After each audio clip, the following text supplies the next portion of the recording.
I will call this regular council meeting to order. Please stand for the pledge. Mr. Brooks, Chief Brooks, would you lead us in the pledge, please? Pledge allegiance to the flag of the United States of America and to the republic for which it stands, one nation, under God, indivisible, with liberty and justice for all. Keep your name standing for a moment, please. Heavenly Father, we thank you for a safe and prosperous street fair with good weather and no serious incidents. We ask you tonight to bring comfort to our own Chamber of Commerce Director, Diane Grove, as she and this community, who loves her, mourns the loss of her nephew, who was lost in the Dayton shootings.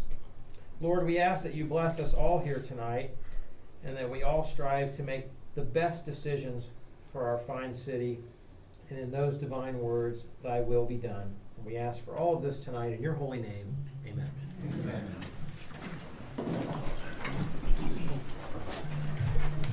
And filling in for Kathy tonight is our own Jess Cumbo. Thank you, Jess, for helping us out. Can we start with the roll, please? Yep. Carter. Here. Walter. Here. Powell. Here. Barstow. Here. Hayes. Here. Hicken. Here. Lee. Okay, we have a quorum present.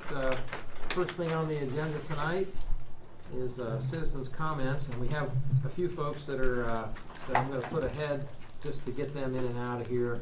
And I think we'll start with Vince from Waste Management, sir. If you'd give us your name and address, and you have 5 minutes to speak, Sure. sir. I won't take up 5 minutes. Okay. Vince Crawford with Waste Management. We're at 100 Ecology Road in Winfield, Ohio. I'm the public sector rep. I got to come in here some point last year and say hello to all of you. And today I'm unfortunately saying goodbye to all of you. We were unfortunately not the successful winner of the bid that was out last week, but I wanted to stop in and personally say that I really enjoyed working with the administration, Mr. King and Jessica. You know, a lot of communications there. We enjoyed the time that we got to service the city. 3 years is a short time frame, and maybe we'll get to come back. But we'll work to make sure it's a smooth transition. There's a lot of work when we have to remove carts and then the new vendors bringing carts in. So there'll be some overlap on those time frames, but we'll continue our collections on Tuesday throughout the time frame until we're done with the contractor at the end of September. And, you know, I'll still be working closely with Mr. King to make sure the transition goes smoothly. But again, I just wanted to thank all of council and then everybody that we've gotten to work with and the citizens that we've gotten to provide service to for the last several years. If you had any questions for me, I'd be glad to answer those. Well, I just have a quick comment. You know, our city is still not to the point where the structure that you want to have, you know, just having dumpsters only. I mean, we're still a trash can, trash bag type community, so that just didn't work. But I've you know, we've had issues. 30 square miles, obviously you are going to have issues, but on the whole, I liked Waste Management. I liked the guys, and they took care of making sure the cans were properly put where they needed to be and things like that. And also, Waste Management helped us out a couple years with our fireworks. So those donations, to me personally, were appreciated because the city doesn't do fireworks. We do them on a private basis. So thank you for that, sir. Absolutely. Any other comments or questions? Thanks for coming in. I appreciate it. Everybody have a good evening. Okay. Thank you. Thank you, sir. Next up, Mr. Greg Johnson. Come on up here, sir. I think you're here to discuss an Eagle Scout project, which we love to see and hear about. Did you have any prelude to this, Mr. Hicken? Well, I would say what you're about to hear, the Buildings and Grounds Committee did indeed hear from Mr. Johnson on August 14th. We asked him several different questions about his project, and ultimately our recommendation was to have council move forward with it. Of course, he's going to talk to the other members, the other 4 members that are here today about the project, hopefully convince them as well. So Okay. that was the recommendation. Well, why don't you start out by giving us your name and address, and then tell us about your project. My name is Gregory Johnson, and I live on 223 Door Street. I'm actually from the Reynoldsburg, Ohio area. To start off, I have a couple of copies to pass out. Forgive me, I only have 5 copies.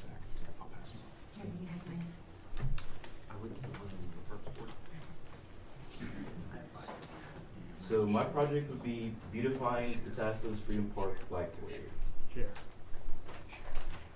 My name is Gregory Johnson, as I've said before. I'm from Reynoldsburg, Ohio's Troop 68, and we meet on Thursdays at Parkview Presbyterian Church at 7 p.m. on Livingston Avenue. I've only been a part of the scouting program since 2015, so I've got kind of a late start, but I've made sure I got to jump on everything that I could have been on. I've been aspiring to be an Eagle Scout because I feel like that's the ultimate goal of the whole scouting program. That's the real pinnacle. And so for my project, I'd like to put mulch, perennial flowers, as well as dirt around each flagpole, and then put benches as well for people to oversee and actually view the park. I'd make the benches out of preferably a weather-treated wood material, or if I could get with the Pataskala Rotary Club and see if I can collaborate with them to give me any benches, that'd be greatly appreciated.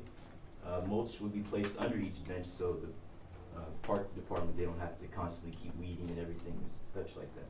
I'd also concrete the benches in so they can't be stolen or moved around. People who would really benefit from this project would be the Pataskala citizens and overall anybody who really wants to just view the project, or view the park, sorry. Also, veterans would be able to sit comfortably at each flagpole or at the benches to view the flagpole and have a more isolated area away from everyone that's, hustling and bustling around. It'd also be a place where I'd be able to take my children and anyone's children, to see what Eagle Scouts can really do, as well as the collaboration of multiple scouts, hopefully to draw them into the scouting program. Possible donors I would have would be PRA, the Lions Club, Mulch Manufacturing, my grandmother, and my aunt. Hopefully, they're some of my biggest fans. I really appreciate it. And well as Lowe's or Home Depot, you just reach out to them. And the cost would be, I'd say, roughly about $1,200. That's just for the benches, bench materials, or mulch. But that cost could go drastically lower if I can get those benches donated from the Rotary Club. The materials that I would have, I'd be about 6 to 8 bags of mulch just to cover myself. There's about 6 flagpoles. Those 2 other bags would be there just to cover myself. As well as 6 to 8 bags of dirt or fertilizer and 3 or 4 bags of concrete mix. I don't think I would need all of those, but just to be safe. As well as 1 to 2 gallons of wood varnish, just to keep the wood in peak condition. And as well as different perennial flowers. I go for a red, white, and blue theme to keep that military type ideal is what I go for. And that's all I have for you guys today. That's basically my request to have this approved so I can work on it. Well, Greg, you mentioned your children. How many children do you have? Not yet. I'm just teasing you. But listen, when I first caught wind of this, I'm sure that my Rotary Club will help you with the benches. So what I'd like to see you do is then focus maybe on, instead of mulch, maybe some concrete pads poured to put those benches on. We could bolt them on, and then we wouldn't have to worry about weeding underneath the benches. So why don't we maybe focus, if we could, on maybe getting somebody to help you with that. And Rotary will, I'll go to Rotary Thursday morning and I'll pitch this and see if we can't get a couple more benches. That way if you've seen them around town, they're the steel benches that have been dipped in the blue rubbery stuff, and we've got some at the police station and down at the old town hall, and I think we've got one in a park right now too. Well, there's a couple at Veterans Green. And 2 at Veterans Green. So as people ask for benches, we just, we'd like to keep them uniform, and of course they would last a lot longer than the wood ones, so that your kids could, wouldn't have to worry about splinters. We could go with some nice benches. So let me pitch that. And I have your brochure with all of your contact information. So maybe we can steer in that direction and pour some pads, hold them down, and we'll have something a little more permanent. Okay? So I'll work on that for you. Yes, sir? I just have a question. With the benches, do you plan to place them facing the flags? Yes, sir. Okay. Any other? I guess my only backup question, having worked with Eagle Scouts before, is will you be able to step on the clutch to make that change? Do you feel comfortable making that change? Yeah. I just want to make sure that I realize there are certain criteria an Eagle Scout must meet, and if there was some reason why that might change it, I don't want you to you know. Sure, if building them versus buying them was a, you know, you need to let us know if, I don't wanna upset your Eagle Scout project, so. There you go, that's what I Yeah. meant. Maybe your scoutmaster or something would say, well, we're looking for something that's, you know, built by hand or something. Just check and get back with me, but I'll check on my end and see, okay? All right, and, yes, ma'am. Time frame. What kind of time frame are you looking at? My birthday is September 19th, so I'm cutting it. September 19th. Yes. He's goal oriented. That's, Yes. That's ambitious, but I do know that the Memorial at Freedom has been a nice asset in addition to that side of town, so having some benches there would be really nice, in that area, so I think it's a great idea. September 19th of this year? Okay. All right. You got it. Well, and I'm just. Cause you're gonna month that really right? fast. Yeah, it's a month.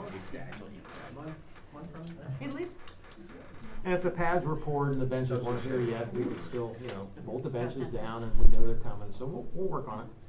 We're used to working on time crunches, so I'll be in touch with you, okay? Anything else for Greg? Okay, thank you, sir. Really quick, I would also point out that we did work hand in hand with Lanier on this, and you know, Lanier met with Greg, and this was kind of developed, you know, in partnership as it should be. So. Yeah, I'd even add that this went to Park Board. So I actually was at the Good Park point. Board meeting with Greg and his presentation and here. So, yeah, and I think it was, the motion was received to move it forward to council from Park Board also. Very good, we'll fast track it, all right? Thank you. Thanks, sir. thanks, Greg. Thank you. Thanks. Okay, so we'll move on to citizens' comments. I know some folks are here tonight to, obviously talk about Bullet Ranch stuff. If you've never been to council before, you have 5 minutes to speak. We need your name and address. And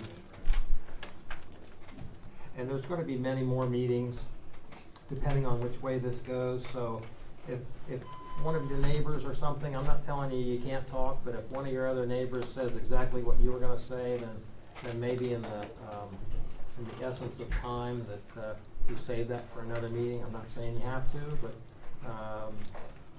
let's try that if we can. 5 minutes to speak. And just remember now, we're not gonna get into any, if you ask us a question, and would you go ahead and raise a clipboard, BJ, please? Yeah. Hopefully you've all signed in with your name, address, and if there's any questions that you have, the administration, or myself, or Chief Brooks, or, Scott from Planning and Zoning needs to answer, let's make sure before you leave, we get your phone number so that we can contact you and give you the answers, because we're not gonna get into a back and forth debate tonight, or answer questions, okay? Or we'd be here all night. So, who would like to speak? Mr. Garabuso, name and address, please, sir. Stephen A. Garabuso, 121 Claiborne Drive, Haskell, Ohio. I gotta tell you, coming up here after Mr. Johnson is gonna be trouble. Fine example. What's your project, son? So, I reside in Pataskla, as well as being an operating partner in the Bullet Ranch. We're located at 12425 Broad Street, southwest in Pataskla, just up the street.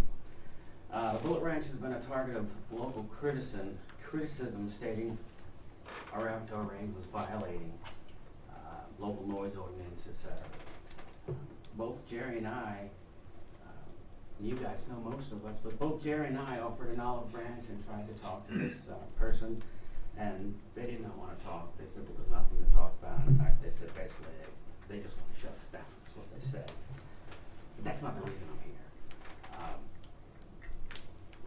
I'm sure you're all aware that there have been articles written. You know, we've been singled out as a kind of a culprit in this whole fiasco. You know, our name gets thrown out there, though I do appreciate the advertising because it does help out. But what I want is for everybody to know and to understand that the Bullet Ranch has not violated any city laws or ordinances. From the beginning stages of my business plan, I've filed all the required paperwork in reference to zoning rules and regulations. I filed the accessory to sales use for the indoor range, as accessory to sales from our retail store. The property had already been zoned as general business, so we didn't have to do anything else there.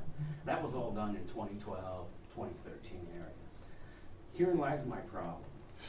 In the summer of 2017, prior to purchasing any of the trap equipment and converting our archery range, I had several meetings with Pataskala zoning. Through those conversations, I was told that per the zoning code and discharge map, etc., I was free to open the outdoor range. I was told that this was confirmed by the city administrator as well as the city law director, that everything was kosher and we could go ahead and do what we had planned to do. At that time, GBR spent, Jerry and I spent quite a bit of money to buy the trap equipment and provide that for our customers.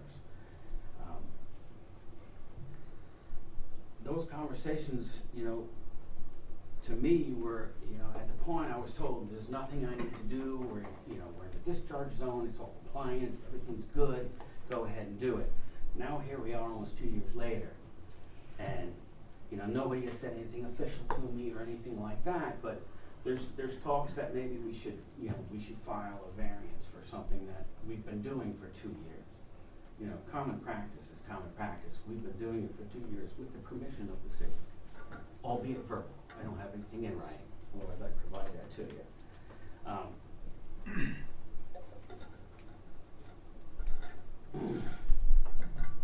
With that being said, I guess I gotta ask you, everybody as as a group, where are we now? I mean, what should I expect in the future? What steps do I need to take? I feel personally that filing a variance now after the fact really is meaningless, and frankly it makes it look as if maybe we had done something wrong, and that is in fact not true. And I think part of the problem is there's a lot of verbiage going out there about noise and things like that, but there's not a lot of verbiage going out saying that we complied with everything. We did everything we had to do. We met the zoning requirements and filed the variances and so on and so forth.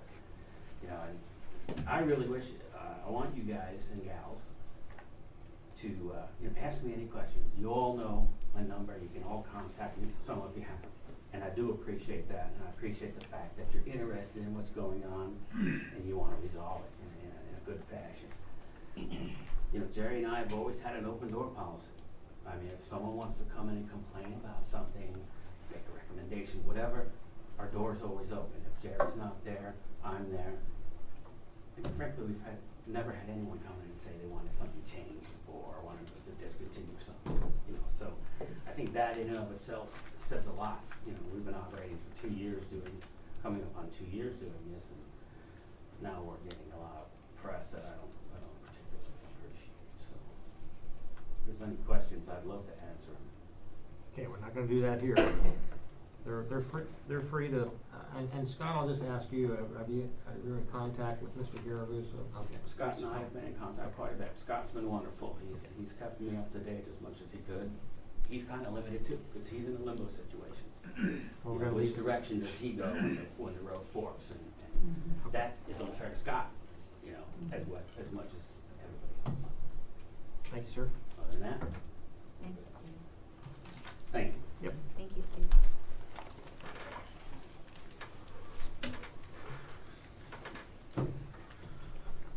Jerry Carver with the Bullet Ranch, 10343 Hazeldale Road.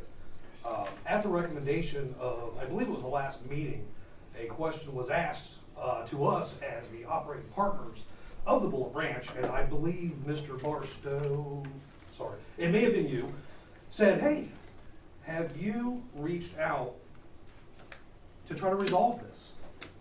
And Ms. Barstow, if that wasn't you, I apologize. It was somebody up here. Thank you. And I took that to heart. So when we walked out of this room, my partner Steve got stopped by the reporter. So I slid around him. I went out to the front steps, and I had with me our floor manager Lisa, and I said, ma'am, Mrs. Gutentag, can I just have a moment of your time? I did not know a reporter was with her. She came up and approached me. I introduced myself. I sat right next to her during the entire meeting. After I introduced myself again, I said, ma'am, I said, I hate to meet you this way. I would love to have had a better communication point than standing on these steps. I would like to, present to you an idea to try to come to a resolution to where we can all work together. So what I proposed was she keep a logbook. And I wanted her to write down every single time she thought she heard our 5-stand course going off. Of course, ours is tracked in the register. It's a POS system through ADP. You can't hack it, as she accused me that I would do. What I would do is I would turn in all those records to the council, let her turn in all her records to the council, and let's just see if they match up. She basically went on about a 7-minute verbal and physical tirade where I thought she was going to physically attack me. And I'm a pretty big guy, so I really wasn't that worried about it. I had to rescue. You do. But, it's one of those things to where I immediately learned at that point, this was not about noise. This was a personal attack on the owners and the operators of the Bullet Ranch, is what it was all about. And I want to thank you guys for putting up with it. I want to thank you guys for having to deal with it. It sucks. I mean, it's not that wonderful of a thing to have to stand up here in front of everybody and apologize for something that we didn't create, we didn't cause. We've got a lot of neighbors behind me, that have come tonight to show support. And these guys live 300 feet, 500 feet out our door. And they're probably all going to stand up and say the exact same thing, which is they don't hear a thing. Because our 5-stand course is used a total of about 75 minutes to 90 minutes a week, in between the hours of 10 a.m. to 7 p.m. And really what that means is, guys, between 1:30 p.m. and 4:30 p.m. It's just simply not used that much. Now, it's a great income stream, don't get me wrong. When we invested the money, we put the money into the business for what the community wanted. We asked every single one of our members, how do we make our business better? How do we make it grow? And they said, man, we would love somewhere to shoot clay pigeons. So we provided that. And it's paid for itself, it has, and it's creating a nice base. We've got a college team, we've got 2 high school teams that we sponsor, that we've got one girl right now that started shooting clays 2 years ago on a full ride scholarship at Kentucky University. And her parents can't afford it, but she's on a full ride because I taught her how to blow up some clay pigeons. That's huge. That's huge. So while I'm not jerking the carpet out from anybody or calling anybody names, I just want everybody to know what this whole thing is about. And it's not about business, it's not about noise, it's a personal attack. I want you to remember that. It's actually not even against me, it's actually against the big guy. It's against Steve, so, but it is what it is. Thank you. Anybody else wish to speak? Yes, sir.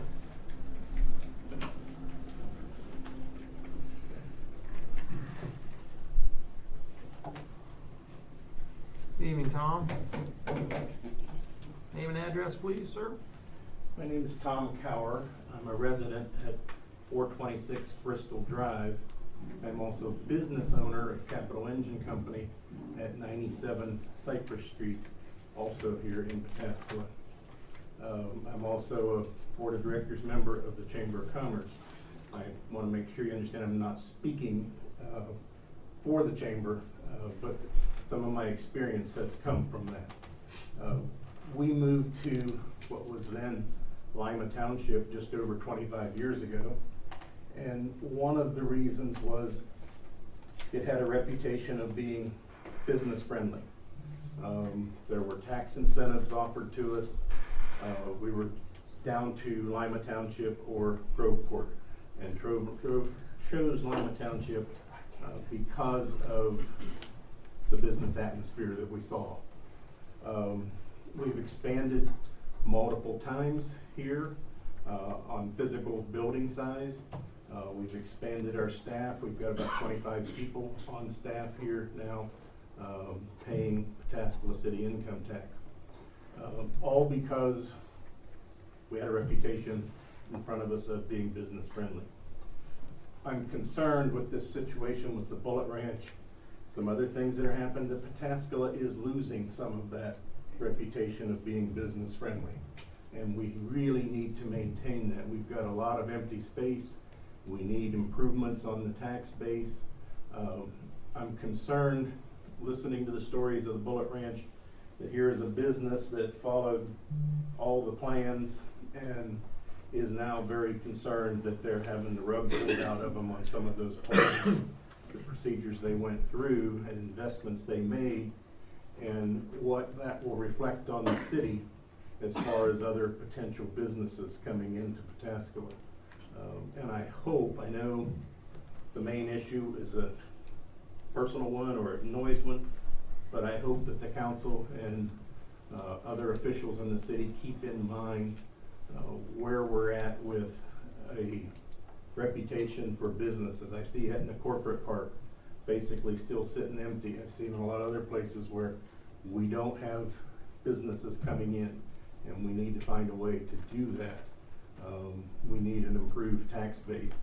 I looked at personally relocating to a new residence that was also in Pataskala, and looked at what the property taxes were on that, and decided that most likely my next house will be outside of Pataskala.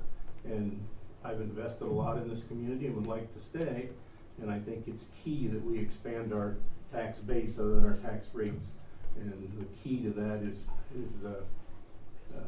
being more business friendly to new investments coming in and protecting the existing ones. So I hate to think of something we might do that suddenly somebody has a complaint on, and I've got 31 years in business, 25 of them here local, that could be jeopardized.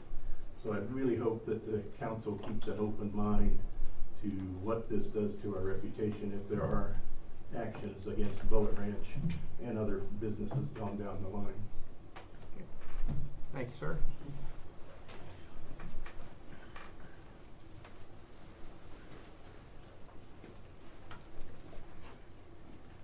Good evening, Mr. Mayor, distinguished council. My name is David Weiss. I am a resident of 117 Harvestridge Avenue here in Pataskala, a member of the Bullet Ranch, and I just want to speak to the fact that I know what the Bullet Ranch has done in this community for veterans and retired law enforcement and a lot of other organizations to support this community. So he's talking about tax base of one context, business friendly, but I will also say they're highly integrated with the community. They're also focused on weapon safety and training and making sure that everyone that they expose to weapons apply them sensibly and learn the proper way to handle and manage a weapon. But let me speak to one other thing. My background is engineering, so my comment to you is that unfortunately the political environment, people have certain opinions about the Second Amendment, other opinions that are oppose it, and sometimes political agendas may get intertwined with our business opportunities. And all I ask is that when the process is actually applied, that the noise abatement issues are looked at the proper residences and things like that, the hours of operation, and really looked at from an empirical standpoint. In other words, let's look at the facts, not just the emotional piece of this. Unfortunately, we tend to think emotionally as opposed to logically. And all I ask is that this is approached logically, and that this business is protected in the interest of us members and in the interest of this community and in the interest of growing Pataskala. I can speak over my time here to say that I've watched Pataskala bloom, and I can thank this particular council and the mayor, because I've been involved in several activities with you folks, that it's been a matter of personal pride for me as well to be a part of that. So I thank you for taking the time to hear me this evening. I hope that my message is that we just approach this sensibly, logically, and empirically. Thank you very much. Thank you. Anybody else wish to speak?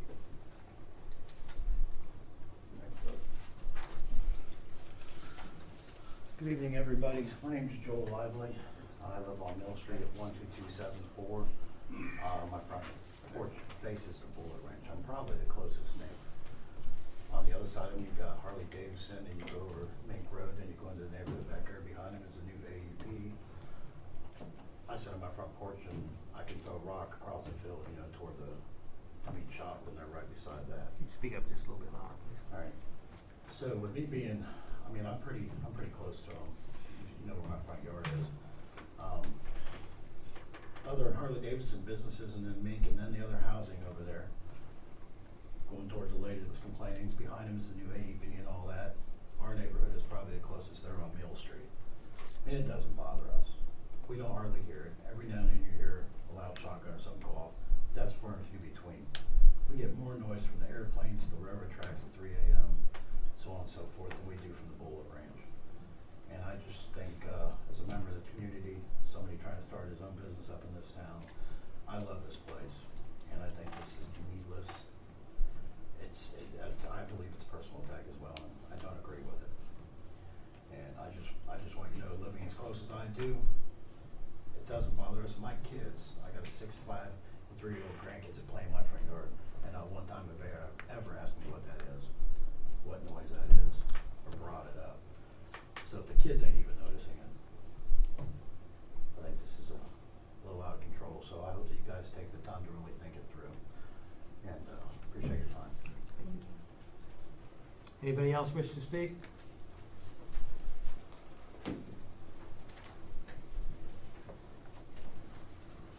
My name is Todd Mountain. I live at 332 Enos Loomis Street, Pataskala, Ohio.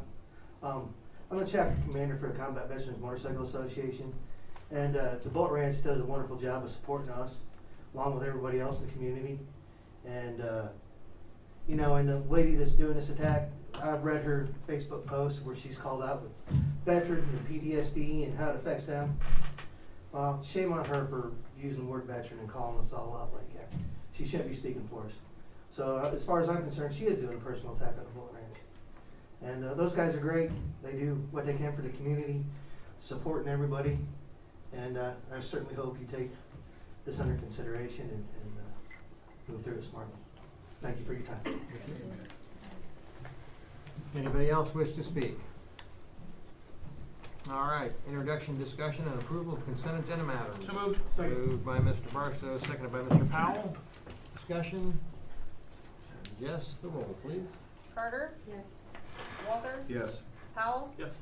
Barstow? Yes. Hayes? Yes. Hicken? Yes. Okay, consent agenda passes. On to reports. A great fair, no incidents. The weather was perfect. We don't have all the numbers in yet as far as what money came in, but I'm sure the Firefighters Association did well. And of course, that supports the support truck that goes out and makes sure that the firemen who are fighting fires have plenty of food and water and a place to rest. So the fair was a huge success. BJ, I know we have some Records Commission, Transportation Board alternate, and Senior Citizen liaison for the city. Those are at least 3 we know that are open, correct? Currently open, correct. Could we please go ahead and advertise again? Talking to folks at the street fair, there were some folks, hey, how can I get involved in the city? And I said, listen, we have some open. They're not huge appointments, but they're appointments that the county asked us to fill, especially the senior citizen and the alternate for the transportation board. So, and I know we struggled the last time with Records Commission, didn't we, Jamie? We didn't have enough folks and had to move the meeting to another day, and that's a pain in the rear end. So if we can advertise that for 2 weeks? I would say go ahead, if we're gonna advertise it, we'll advertise tomorrow, run it for 2 weeks, and schedule interviews for September 3rd. Okay, for the next meeting. Yeah. Okay, so if you're interested out there, let's get some, watch for that to happen and get your resumes in, and we'll do interviews on that night and fill some spots, please. Okay, very good.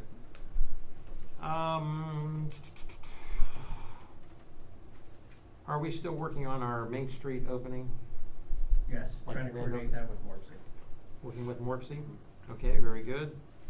Wanted to report to you that later this month, Grow-Licking County is separating itself from the Licking County Chamber. It's going to be a standalone business right downtown, and I think that's a good move. When Grow-Licking County started, the chamber was a great asset to have there. As you remember, Sherry Hottinger was there, and now Jennifer McDonald, but it's time that it was always something that we wanted to do. So Grow-Licking County, probably by the end of the month, will be a standalone place to go. And again, feel free to reach out to Nate Strum if you have any questions about Grow-Licking County.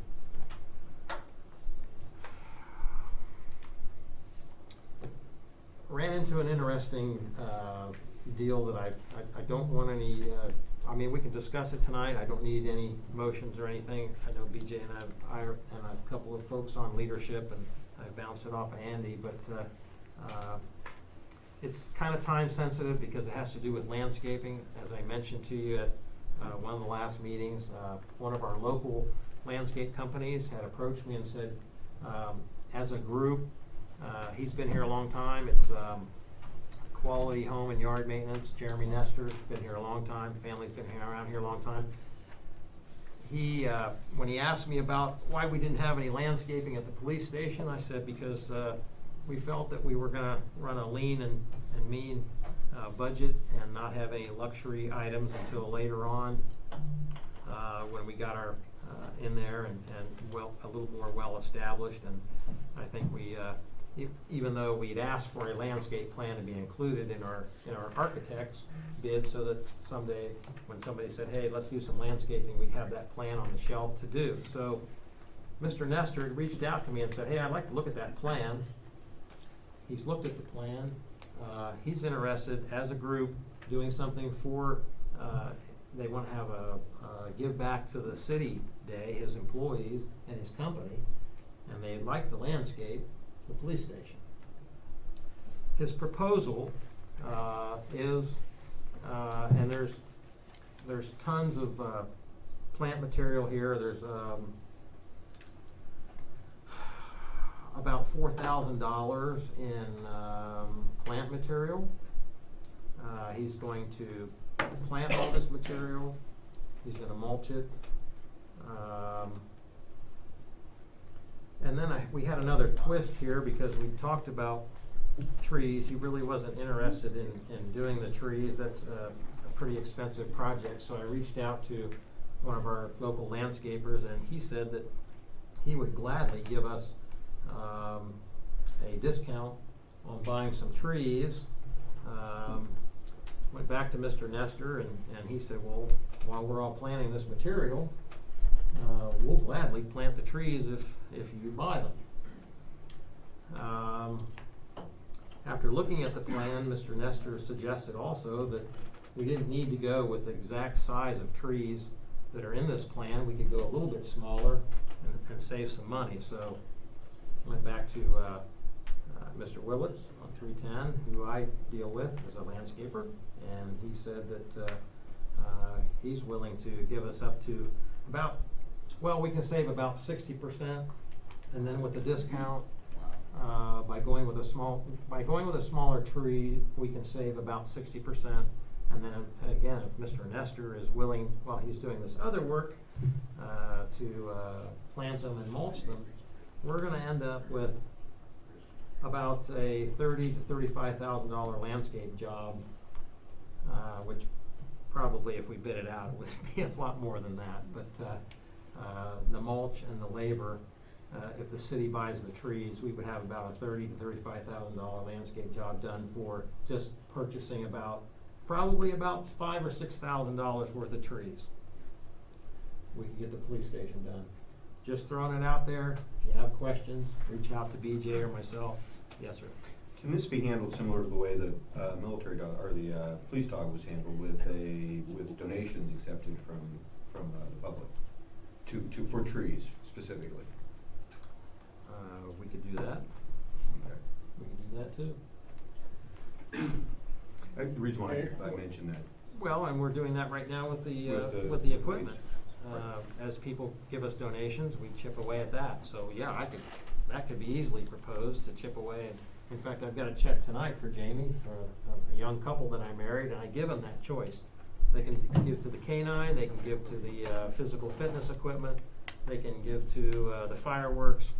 So this particular couple gave us money for the physical fitness equipment, so that could be, I'm sure, set up pretty easily, right, Mr. Zets? Absolutely. Okay. Mike? So, good point. Yes, sir. Who else had a question? I don't know if I can ask one or make a comment. Not right now, sir. Okay. I was gonna give you money. Well, we can talk after the meeting. That would be fantastic. There's also a second set of citizens' comments. Yes, we actually have citizens' comments at the end too, if you want to stay, where you'll have 3 minutes. So if that's enough time to give me all the money you want, that'd be great. Thanks, Tom. Any other questions or input from council?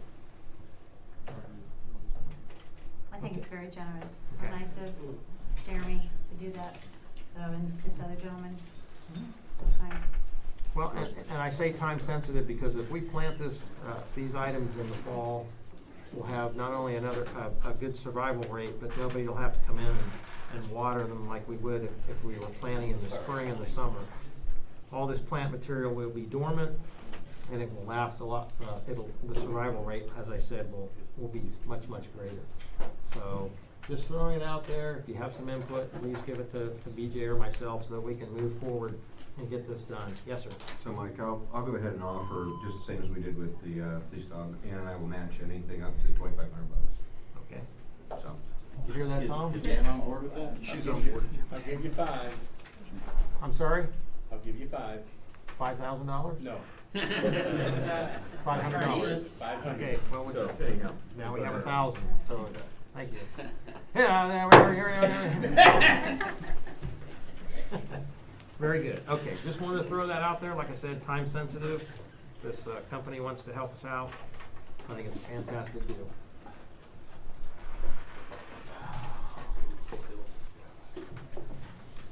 Mr. Barstow, what do you have for us tonight? Oh, thank you, Mr. Mayor.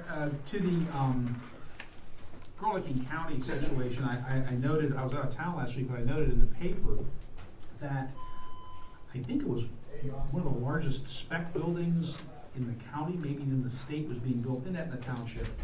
So I think it's a good idea that Girl Licking County is now free of the influence of the folks over in Newark. Building spec buildings, whether it's at the Port Authority or at the township, is to me a sign that those folks who are building those buildings know that they're gonna be filled with tenants, or they're gonna be purchased, so just throw that out there. On the Bullet Ranch situation, I'll just preface my remarks by saying I'm a veteran, I'm a gun owner, and I'm a customer at the Bullet Ranch. I see Mr. Garabusa took off, so, but, the discussion hasn't been about, let me back up. I find Ms. Gutentag's claim that she hears noise from the Bullet Ranch to be not very credible. I just don't see how that's going on. To be quite frank, I don't see her here, but I just don't see how that's possible. In my view, I've said this before, I'll say it again, folks who are here. The way that our discharge ordinance is written right now, I don't think that, and I'm not the Bullet Ranch's lawyer, I am a lawyer, but I'm not the Bullet Ranch's lawyer. I don't think they need permission from the city to shoot guns, firearms, outside, because they're in the discharge zone.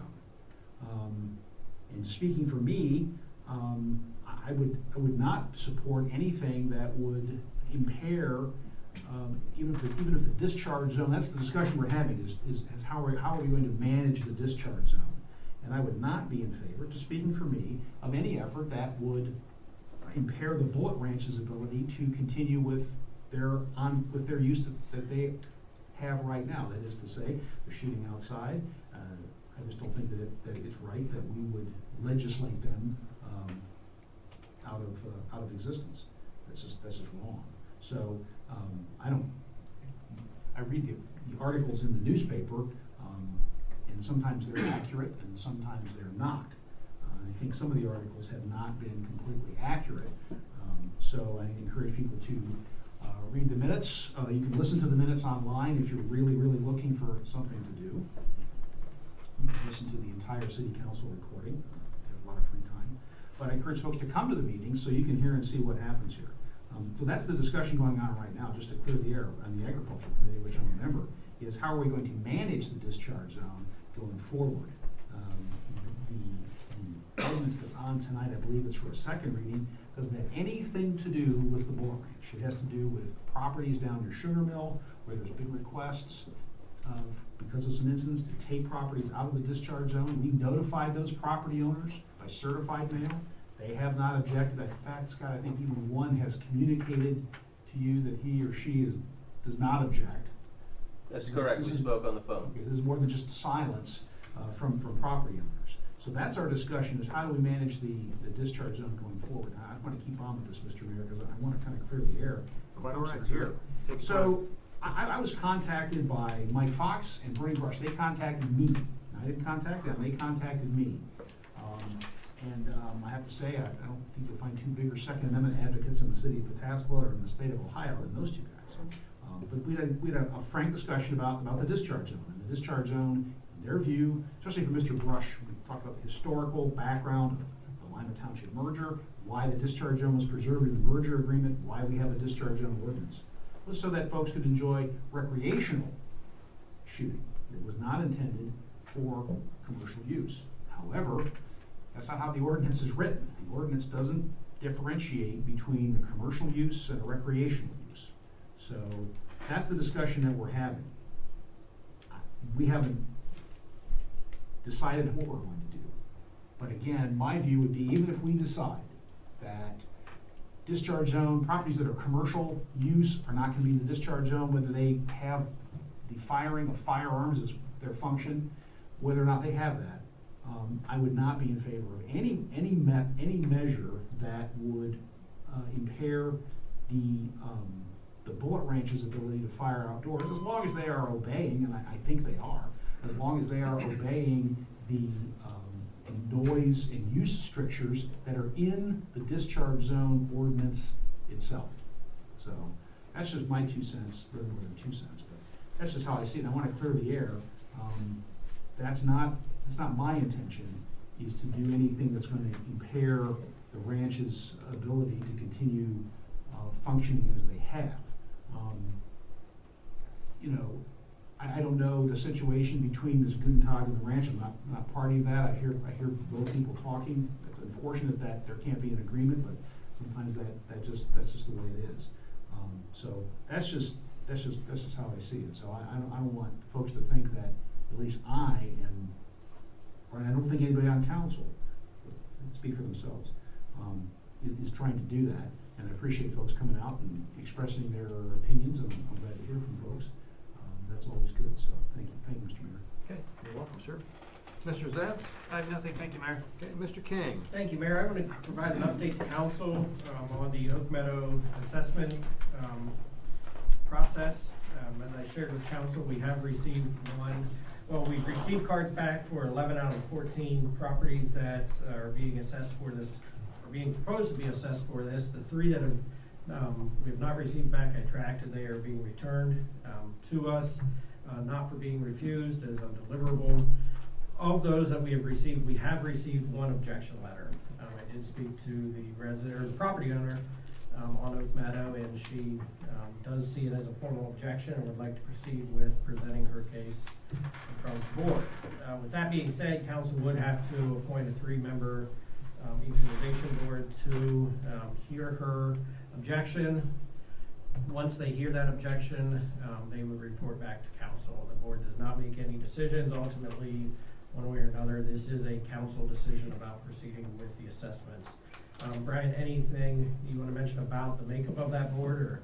No, just, the statute actually says 3 disinterested freeholders, because this thing was written in Freeloaders. 1962. Freeholders, not loaders. Freeholders, so I assume that actually means residents of the city, so that'll be what we'll have to appoint. So I'd be curious if it's council's desire to advertise for those positions, or how we want to proceed with getting those spots filled. Brian, if I recall, there is not a specific time frame from when this board needs to organize, meet, and hear the objection, but we certainly don't want to wait for too long. That's correct. Advertise the same time we're advertising all the other stuff? Certainly, yeah, we can do that. Okay, we'll do the same thing. As 3 disinterested freeholders is, a little arcane. If you're a lawyer, you get all worked up over that. It's what you live for. But should we maybe make an explanation as to, some people wonder if they're a freeholder of the city and if they can apply, if they're. Yeah, can we put it in layman's terms to where we describe it? Well, yes, I was probably not going to use those words. I wasn't suggesting you use I would them. also have questions about what that means, so. Means you wear a white wig. Right, right. We will certainly put it in current day terms on what we're looking for out of the members to serve on this board, so I appreciate it. Maybe explain what they're gonna be doing. Yes, we will explain we will put it in layman's terms, what we are asking them, what criteria they must meet, and what we're asking them to do, and what they will do. Want to provide an update to council on the Pataskala Square Center. We received comments from a property owner, or a neighboring property owner at last council meeting. Today, Scott and I had the opportunity to meet with representatives of the owners of the Pataskala Square Center. Very good meeting. They said that this property is on their front burner. They are working to relocate the tenants that they have. We know 2 of them are gonna be moving. They anticipate having everybody out of there by sometime in October, they said. My first question was, what is their plan once it is empty? And they mentioned that they will be demoing it, and asked what the time frame would be, and asked if it would be, they anticipated being demoed this year. They said yes, that it would be demoed this year. We're gonna stay in contact. We had a lot of brainstorming sessions about what amenities, what is needed in the community, and they're gonna start reaching out to some of their contacts.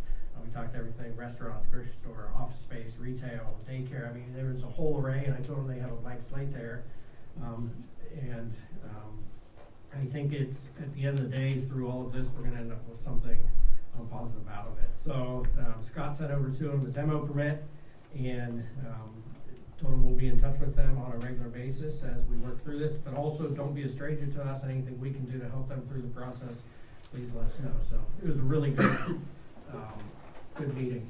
The other thing I want to say, and not to steal any of Chris's thunder, but I stopped over several times today at the town hall as the utilities was moving in. I was really, really excited today to see them moving in after what we've been through, getting that building ready. I think most of the furniture has been moved in, but they've got to get settled. The chamber's moving in, so if any council member at any time is interested in seeing it, if you want to wait until they're set up, just let us know. We'd love to have you in there. But I was really excited about it today, and I think they were getting sick of seeing me stop in over there. But it was just really, a little bit. It was just really exciting to see through this process, to see them start moving in. And I believe they had 3 customers stop in, not necessarily 4 bought our stuff, but 3 customers stop in with questions. So good stuff, and I'm happy to answer any questions council may have. Well, first of all, thanks Scott and BJ for that Barristers Inc. thing. I've been trying to get a fire lit under them. I know lots of folks have for 6 or 8 years, so thanks for finally pushing that over the edge, and that's fantastic news. Yeah, we'll keep council updated too every step of the way.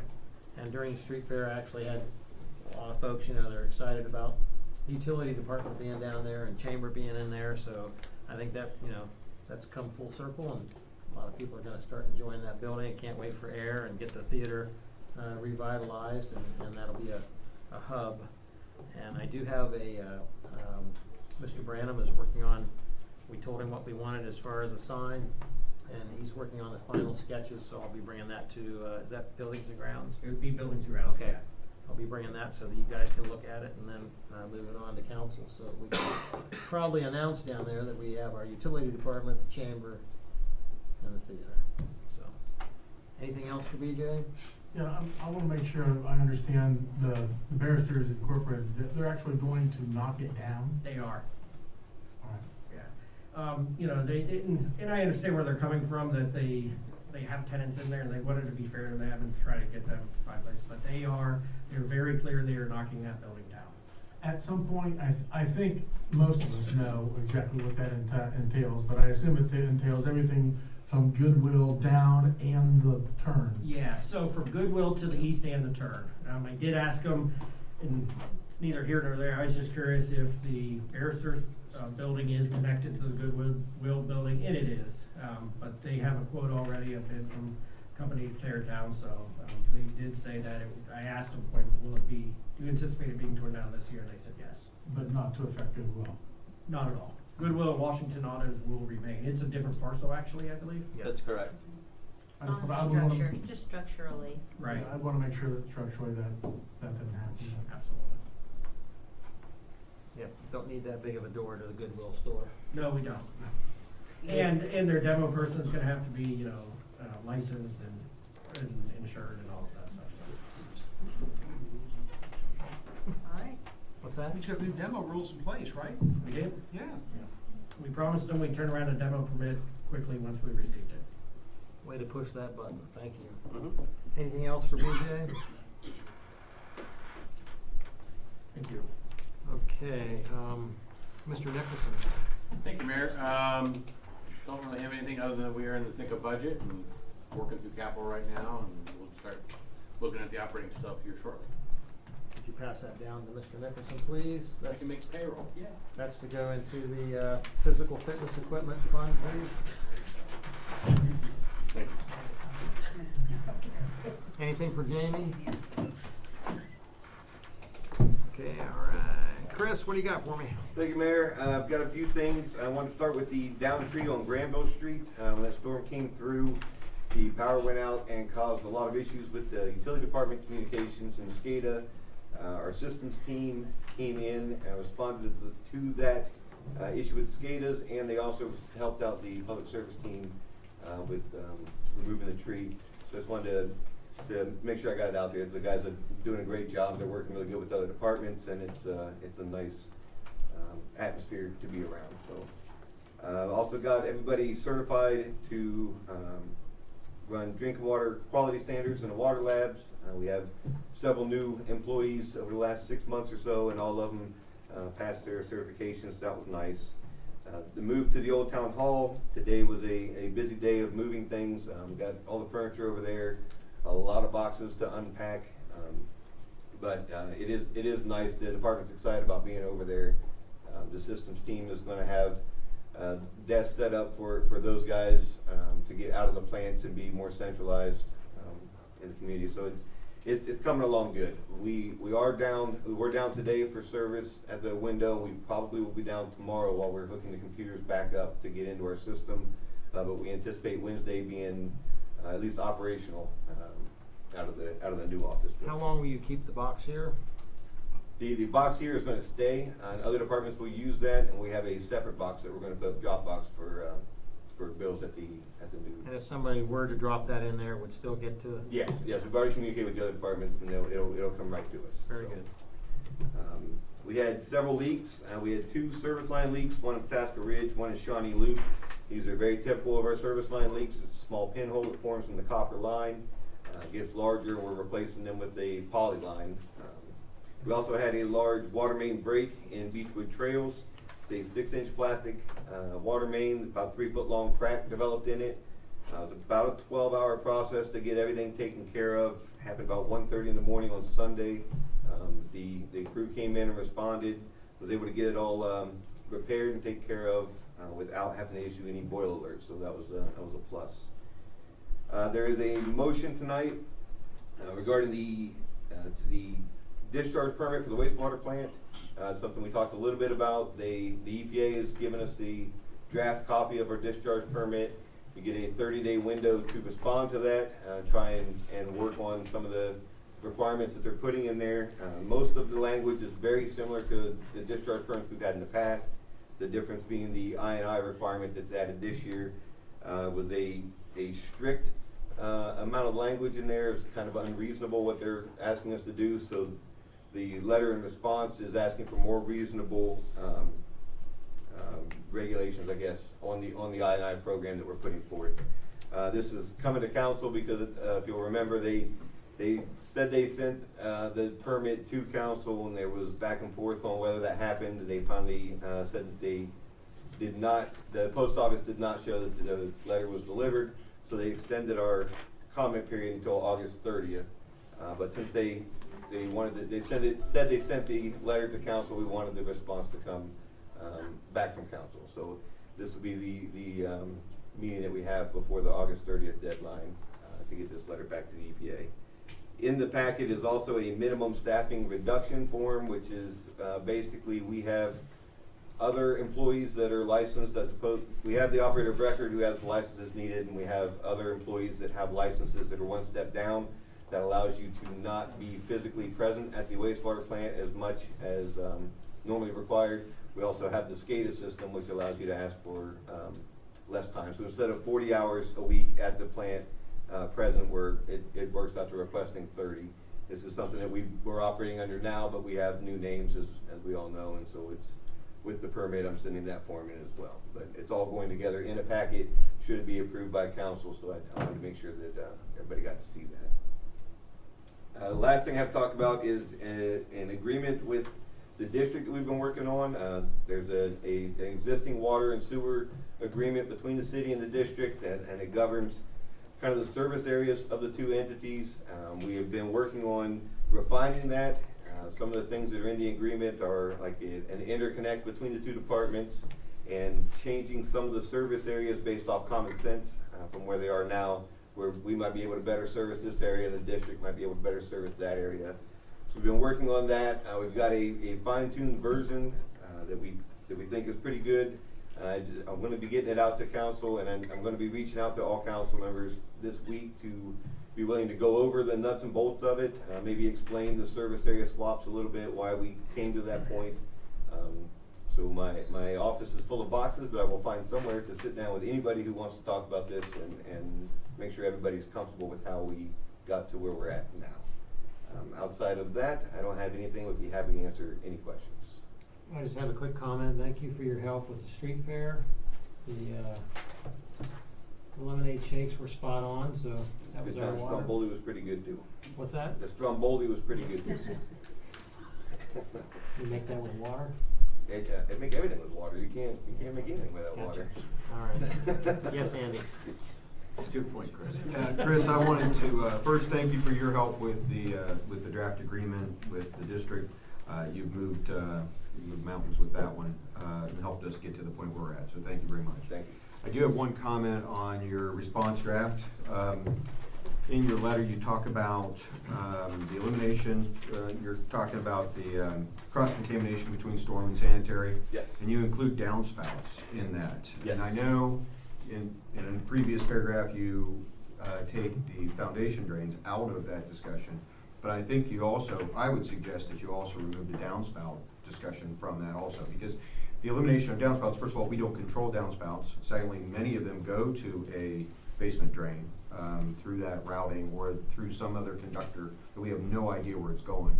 I would personally suggest that be removed from elimination to a reduction. That makes perfect sense. Criteria. Yeah, it'd be under the same jurisdiction as the foundation, so it'd be very difficult. So I would definitely make that. That was my only comment on that. Anything else for Chris? All right, thank you, sir. Alan? Thank you, Mayor. I have three resolutions on tonight's agenda. The first one is for acceptance of infrastructure in the Hazelwood 5.2 subdivision. They have checked all the boxes and all the infrastructure is complete on that. The second one is for the ODOT managed annual bridge inspection program. We've participated in this for the past few years since I've been here. There is no funding responsibility or management responsibility from us for that. It's simply they go in and inspect our bridges and give us a report when that's all complete. There may be some recommendations out of there as far as load ratings and postings or any critical infrastructure, but we haven't had any problems with that in the past. The final one is for guardrail replacement. That is also an ODOT funded and managed project. We've had problems with the type that go into the ground with flipping cars and other types that split cars, so now they're putting impact attenuators on. So that will be throughout the city on the state routes. Again, completely funded and managed by ODOT. We only have the responsibility of maintenance when they're complete, as we do with any of the other guardrail infrastructure. Do you anticipate any road closures with that? Okay. Probably maintenance of traffic might be reduced to one lane, but there should be no road closures. Okay. Our projects, we've got three in full swing right now, both the paving project, the safe travel plan, and the Oak Meadow project. All are progressing nicely and seem to be on budget so far. I can answer any specific questions we have on those, but they're moving forward pretty well. The retiming of Broad Street, all the signals on Broad Street, that should be implemented next Monday. So we should see the new timing, which will hopefully increase the efficiency of the Broad Street corridor through town and make traffic flow a little better. What time of the day would that happen? I don't have a specific time of the day. Would it be Monday morning, would it? It would be after the morning rush, before the evening, so middle of the day. All right, thank you. 12:03. 12:03, thank you.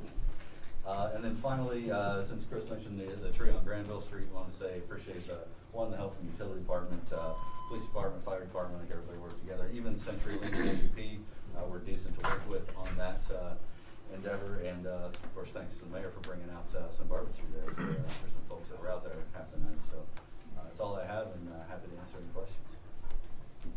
Yes. Alan, two questions for you. On both of the ODOT items, it does have in here requirements for us, first of all, for the attenuators for maintenance. Does that include replacement if they are to be damaged or destroyed? Yes, So we would be responsible for replacing those attenuators if they're damaged or destroyed? that is correct. And just so everybody else knows how much that costs, do you have any kind of idea what an end attenuator costs? I do not. Okay, okay. Do you? I do. It's not cheap, very expensive actually. So I just, before we get too far down that road, we should probably know that, exactly what those attenuators cost, because they do get hit. And they do save lives, there's no doubt about it. They're much safer than what the guardrail ends are right now, but they're expensive. The other part of it is this does require us to acquire all right-of-way necessary for those attenuators, and some of those attenuators will need to be extended guardrail, so I would maybe do some investigation on that. I believe we have all the right-of-way necessary, but I will double check. Okay. On the other one, for the bridge inspection, it does, this does require us to agree in action initially for any implementation of scour plan of actions that ODOT might come up with. So I know you mentioned we haven't had those issues before, but I think you and I have had some discussions about some of our bridges and some scouring issues through some wing walls and some other stuff. So if they come up with that kind of stuff, I just wanted to make sure that was brought forward, that we've already agreed to do it, no matter what it is, if they say we have to go do some kind of action for scour. That's how I read this, is that correct? I would not disagree with that. I don't think there's a whole lot of risk. Anything that they would recommend would be something that would need to be done to protect the infrastructure anyways. Okay, I read this as more of it's not a recommendation. This is an implementation. They are gonna tell us what to do. That's the way I read it, unless I'm getting it wrong. I just wanna make sure. It does say recommendation, but we are expected to follow through on any kind of critical items that they recommend. Okay, I'm not gonna argue with you too much here, but it Mr. says, King? and the implementation of scour plan of actions. So the recommendations are for weight limits and other things. I understand that. That's fine. But I just, before we get too far down that line, I wanna make sure we understand what kind of risks we're gonna be taking. Mr. King? And certainly, these are for bridges that we have local jurisdiction under for Correct. making those calls if the maintenance needs to be done. Again, the ordinance as it reads takes that out of our hands and puts it in ODOT's hands to tell us what we have to do. That's how I read this, and I just wanna make sure that's what they're gonna make us do. No. We have full local jurisdiction on those bridges, Okay. on these bridges. Go ahead. And I understand what you're saying. We used to pay for bridge inspections, and I believe ODOT does this free for us at this point. It is for free for us, yes, correct. Mrs. Carter? Can I get a translation on a scour and a remodel? Oh, under. Remodel, please, whatever we're talking about. So when you got a turn in a creek or whatever, and the water starts to pull material away from either a foundation or an abutment or a wing wall, you start to see the foundation get undercut. So you usually have to put material, some kind of medium there that will armor that, or do something different to make the channel go a different direction. We have this issue in a couple different places, but it could be, the concern I have on this is that the ordinance says that they're gonna tell us what to do. That's my concern. And as long as you guys are clearing that up, that that's not the case, then I'll take back my comment. But again, we have local jurisdiction for doing it, so. It's always been suggestions, right? I'm sorry? It's always been suggestions, right? As far as I'm aware, there hasn't been anything other than low grading postings that they suggested. Of course, things like scouring, we're getting ready to do some protection on one stream right now to prevent that, because we do want it to head towards the bridge instead of around the bridge. Mrs. Carter? Well, I just wanted to something that we've talked about quite a bit with the bridge program and making sure, because our bridges have not been, we haven't had a maintenance plan per se for some time with our bridges. So we've used the ODOT inspections to kind of help us come up to par. Is that a pretty good, quick? Seems pretty accurate, and yes. already- Okay, so most of the time, the things that have come from them are things that we need to do anyhow, for safety? I would agree with that. Okay, I just wanna make sure it's clear. I can't remember, I can't remember a time when we didn't have a yearly inspection. Can you? As far as long as I've been here, Yeah. that's been doing During this. my time, we've always had annual inspections of bridges. Mr. Hicken? What's more, I would imagine that if they're gonna point that out and there's something in there that we need to take care of to make a bridge safe for citizens, we would do it. I would hope so, at least I would hope so. I wouldn't wanna be caught in, you know, some opposite situation, so. Mr. Barstow?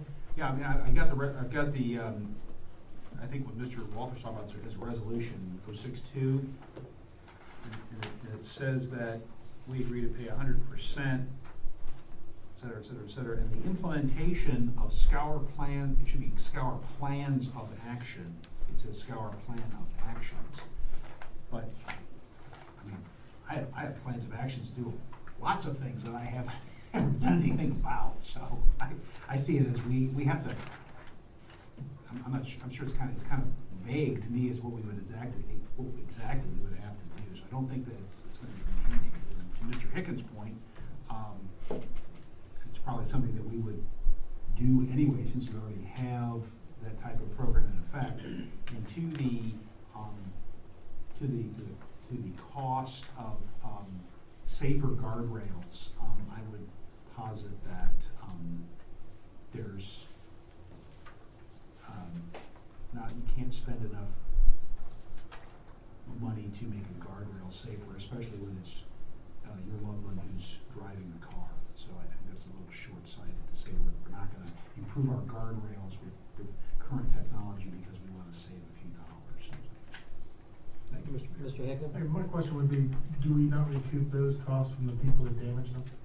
If we know who damaged them, yes.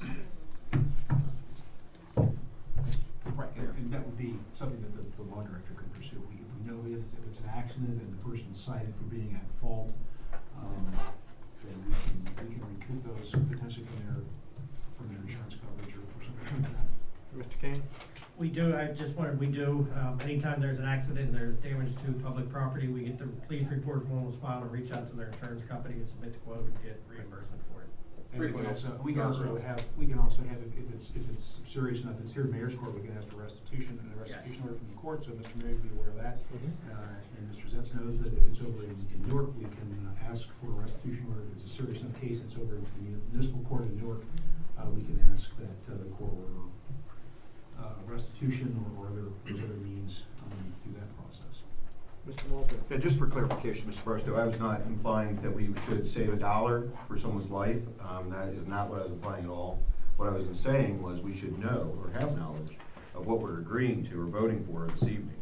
And that includes if we're required to pay for maintenance and replacement of an end to a guardrail that is existing now, we should probably know what that price is. That's what I was implying and stating clearly. All right, anything else for Alan? I just have a few things, sir. If we could look at the trees downtown that are dead. If we don't, during the fair, I saw at least 3 or 4 that are dead.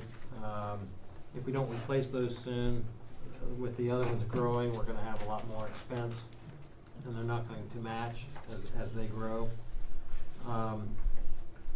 Alan, you've got a street sign, a stop sign on Race Street that is so faded that you can't even see it, so that needs some attention. And you mentioned the tree to Chris. Yeah, that was, it seems like that was a long time ago. But we haven't had a meeting since then, but it was nice to see everybody working together. Fire department, police department, the guys from Etna showed up. Mr. Carlisle called me and asked me if we needed anything. Street department, and lo and behold, the next day, even Alan's out there with a chainsaw. So cause we were short some guys.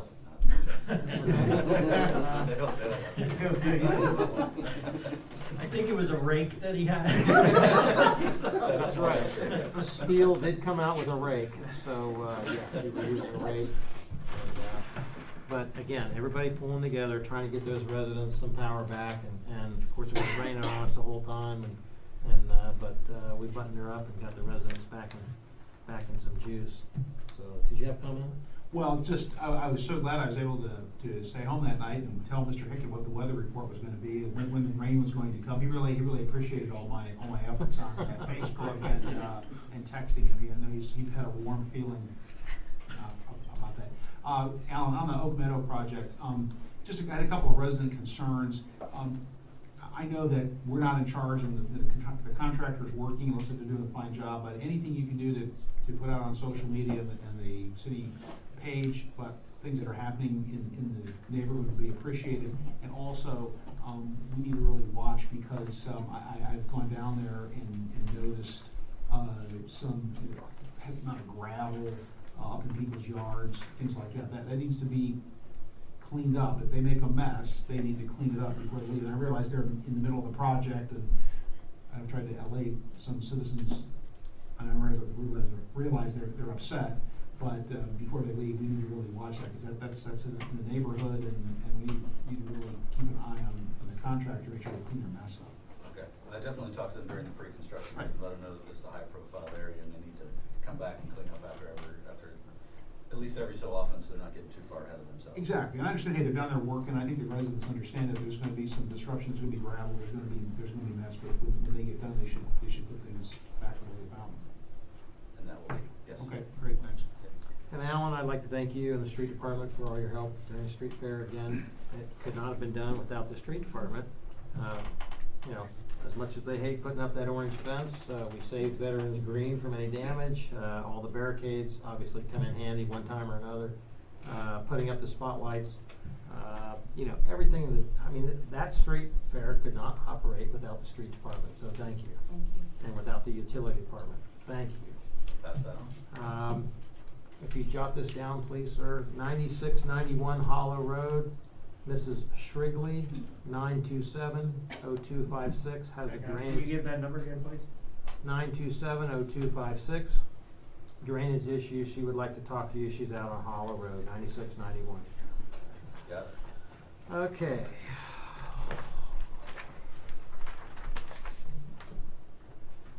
Scott, what do you got for me? Thank you, Mayor. The draft comprehensive plan is ready for a presentation before council. That will be at the September 16th meeting during regular council time, so 7 p.m. I did print out a copy of the draft and put it at everyone's dais for review. The Planning and Zoning Department truck has been ordered through the state bid contract. Initially, they said it would be here 8 to 10 weeks. Now they said 10 to 12, so hopefully they under-promise and over-deliver. Apparently, we get fresh off the assembly line, so it's not coming from the lot. And finally, ordinance 2019-4341. That's the rezoning request from R10 to the Planned Development District for the Scenic View Estate subdivision. We're respectfully asking that to remain tabled as we work through some issues with the sanitary sewer. Aside from that, I'll be happy to answer any questions. Anything for Scott? Thank you, sir. Mr. Crawford. Thank you, Mayor. Before I get to the ordinances and the resolutions, I would like to give an update on the Liberty Park project. On the 13th of August, we had our bid opening. We did have 2 contractors who bid on the project.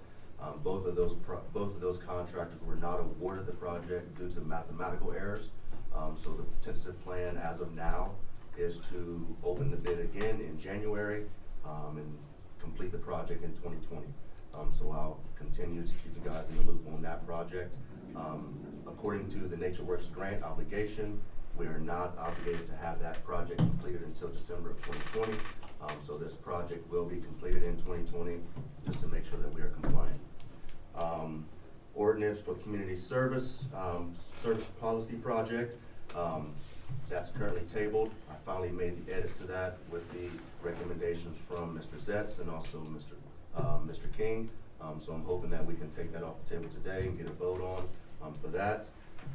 Currently, there's also a supplemental on for tonight as well, or third and final reading, for the Parks Department to receive some of the revenue that we have received from January to now through our soccer registrations.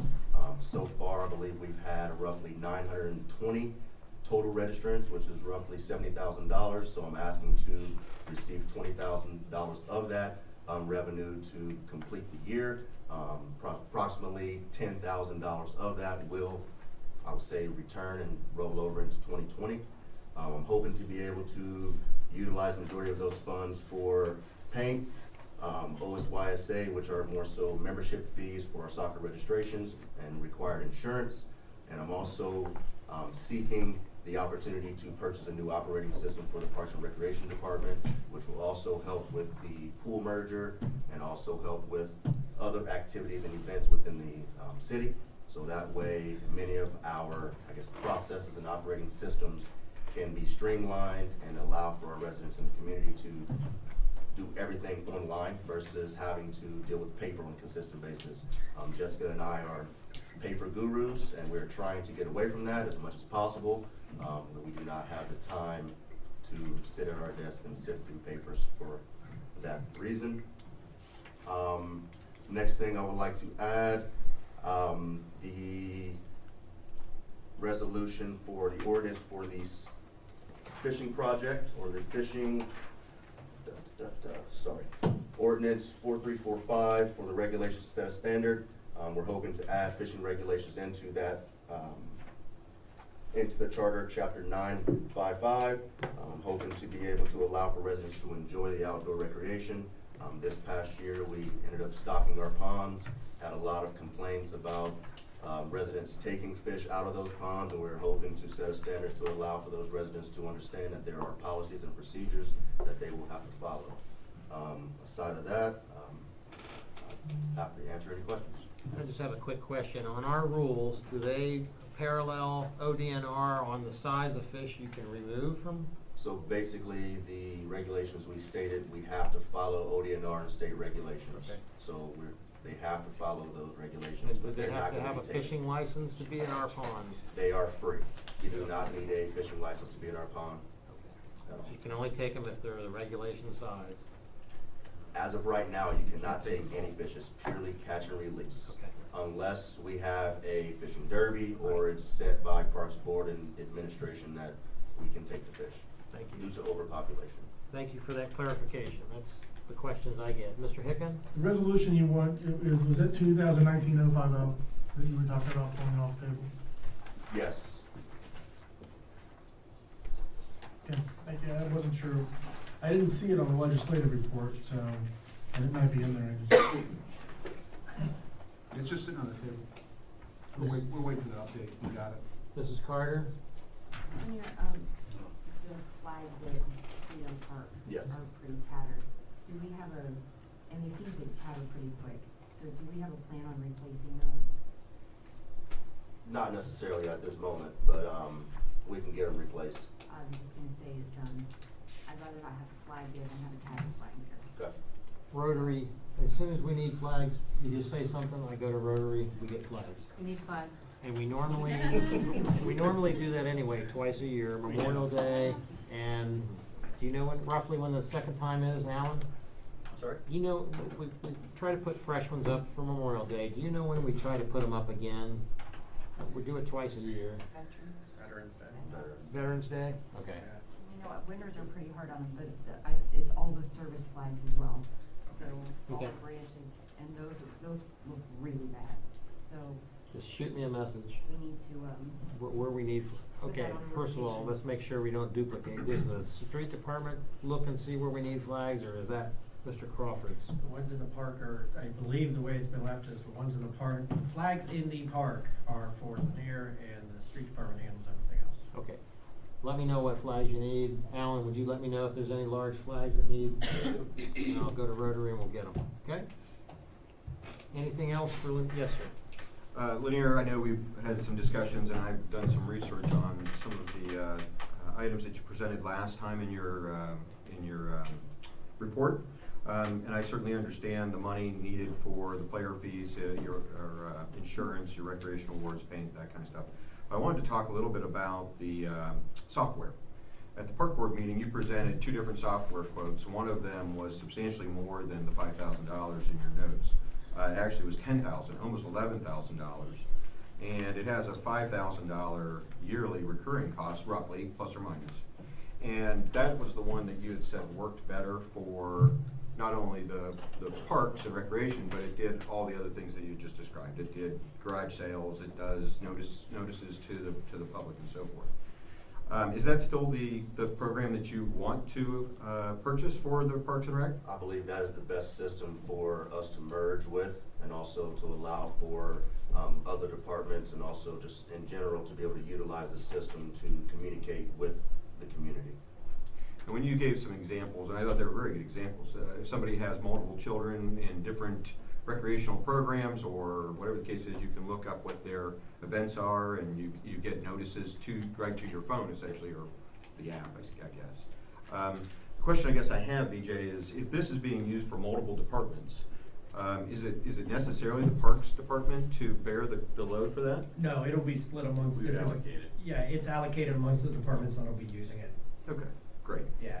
That- Yeah, they that should seems bear fair. the 100% cost. We've talked about this, whether it's right-of-way permits or zoning permits or whatever, it'll be allocated. And with the administration budget, probably carrying part of that as well. Okay, and as well as the yearly costs will be Absolutely. divvied up similar to our GIS stuff that we did. That's a good example. Okay, again, another question for Linear, if that's possible. Sorry, that's it. Come on, I didn't exceed my 3.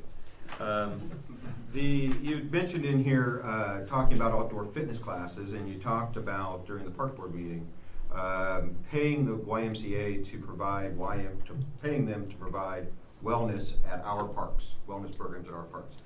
You had used the number of $5,000, and I understand you talked to them a little bit differently about it, and how it won't include our city employees, but it'll be open to the public, essentially. Yes.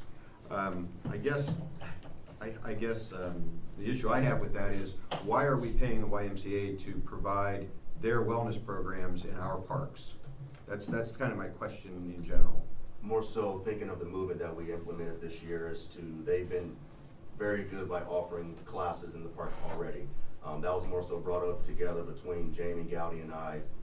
How do we work together to make this possible, to be able to supplement and offset costs for them providing the instructors in the parks from January all the way until October. So it was more so trying to find ways how we can partner. So nothing's set in stone. And after I brought it up in a director's meeting a few weeks ago, I received some of the same,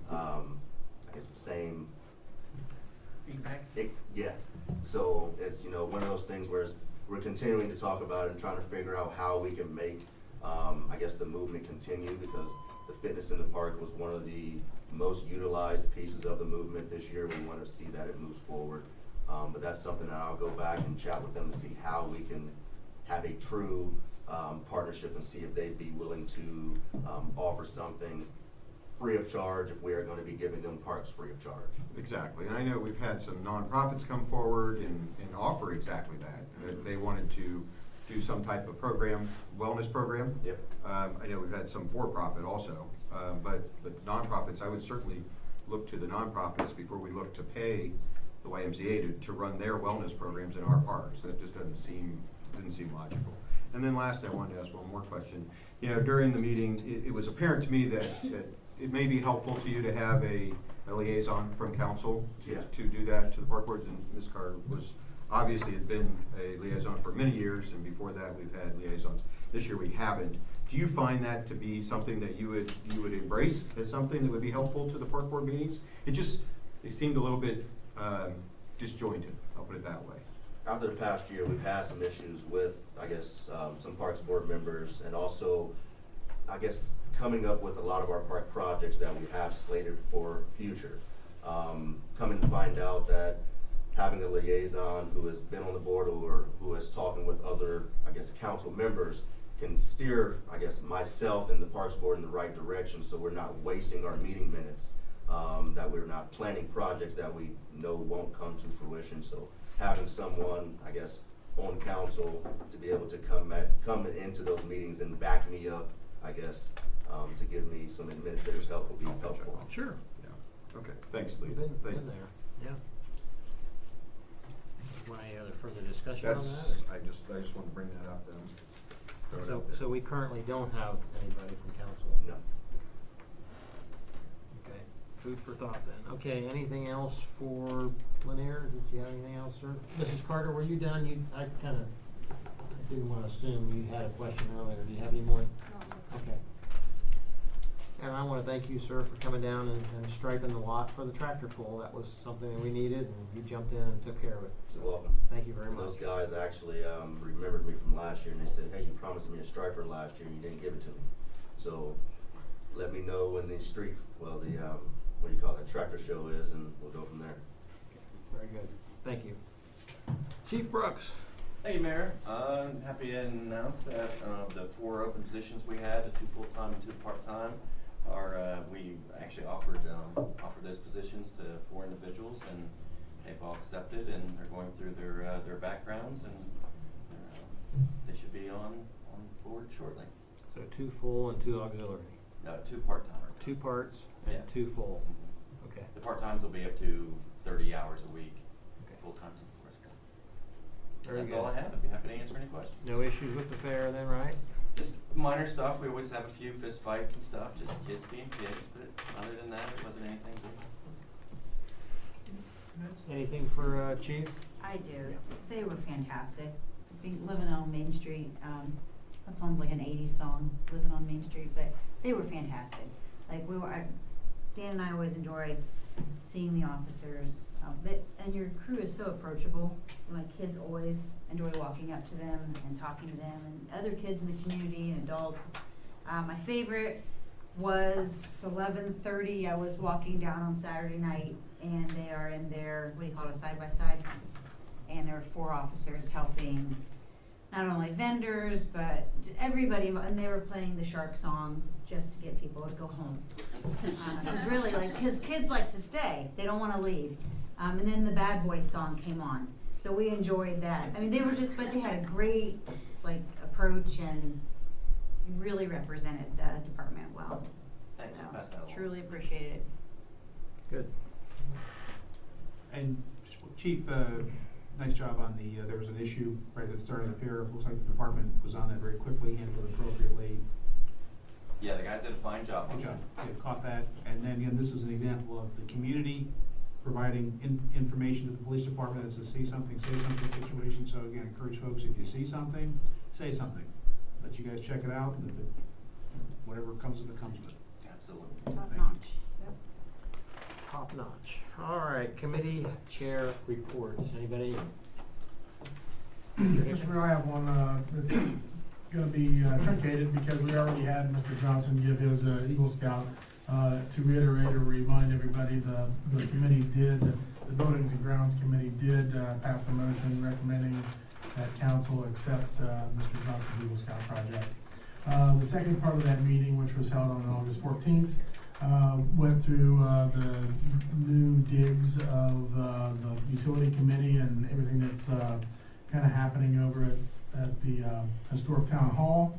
I obviously we heard that they moved in today, and I won't belabor all the things that was talked about, but having been involved with that for quite a while, from the very beginning of stirrings of are we going to build a new police department, very early on, there was a statement made that you better figure out what you're going to do with the old one, and we have, and I think it's good, especially since the place that they vacated across the way here will also be hopefully used as a revenue source for the city, and that was always the plan.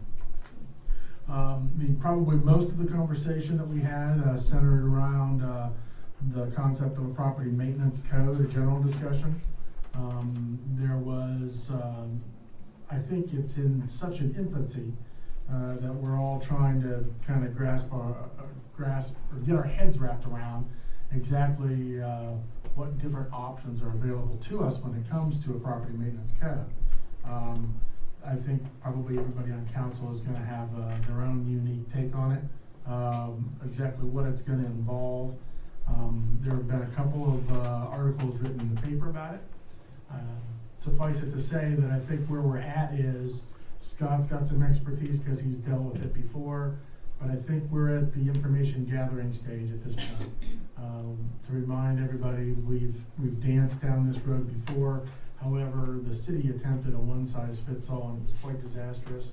If you remember, as Mr. Barstow correctly pointed out at the last council meeting, I think right now we are in the information gathering stage where we see where it's been a success, how other people have used it, and whether or not we wish to move forward with adoption of something like that.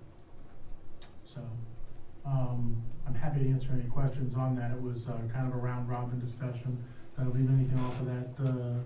I mean, I think, I don't think I left anything off. You did not.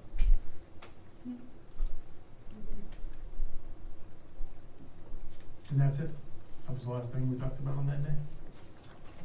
I just wanna, bounce off of that, the Old Town Hall restoration, kudos to BJ and whoever else was involved. Chris was a big part of it as well. Very tastefully, simply, functionally done. Just as we did with the police station, you know, make it, you know, no frivolous crap. It's just nice, usable, functional, maintainable type stuff, so, and of course the floors, that was a obvious, to restore those wooden floors, was fantastic, so kudos, so.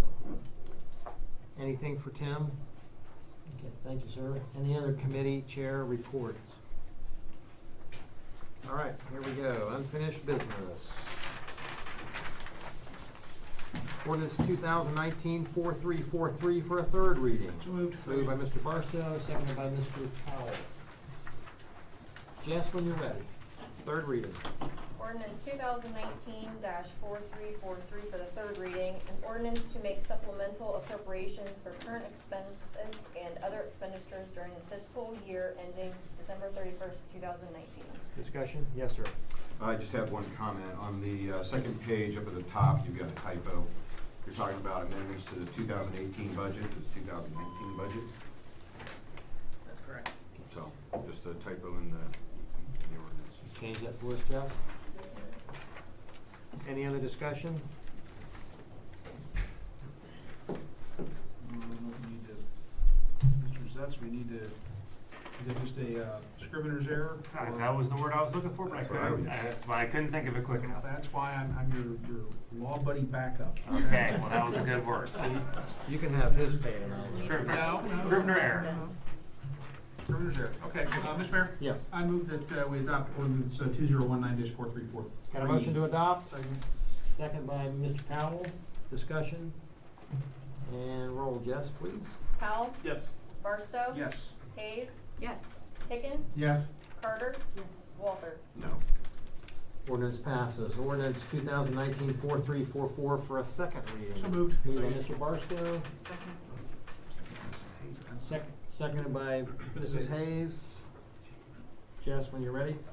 Ordinance 2019-4344 for the second reading, an ordinance to revise section 505.11C of the codified ordinance of the city of Pataskala, Licking County, Ohio. Discussion? Okay. Ordinance 2019-4345 for a second reading. So moved. Moved by Mr. Barstow, seconded by Mr. Powell. Jess, when you're ready. Ordinance 2019-4345 for the second reading, an ordinance creating, establishing, and adopting section 955.13 fishing of the codified ordinances of the city of Pataskala. Discussion? Okay, on to resolutions. Mr. Mayor? Yes. We take resolution 2019-050 off the table. Got a motion? Second. Seconded by Mr. Powell. Discussion?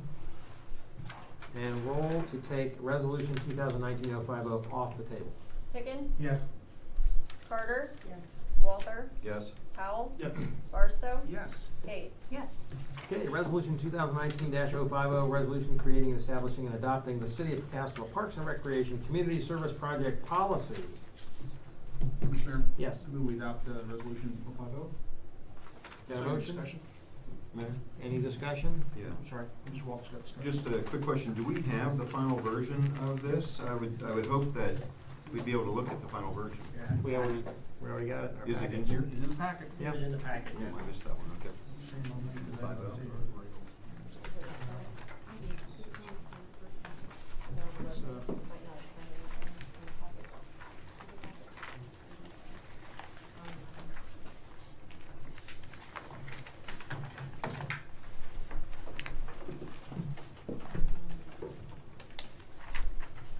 It's probably not the paper packets, then it was on the website. It was, but- did it go out electronically? It did, it was on Okay. the website. You get it electronic or paper? Packet, I get so- paper. Okay, I get a paper too, so, okay, it's not in there, so do you want to, I'd certainly like to review it.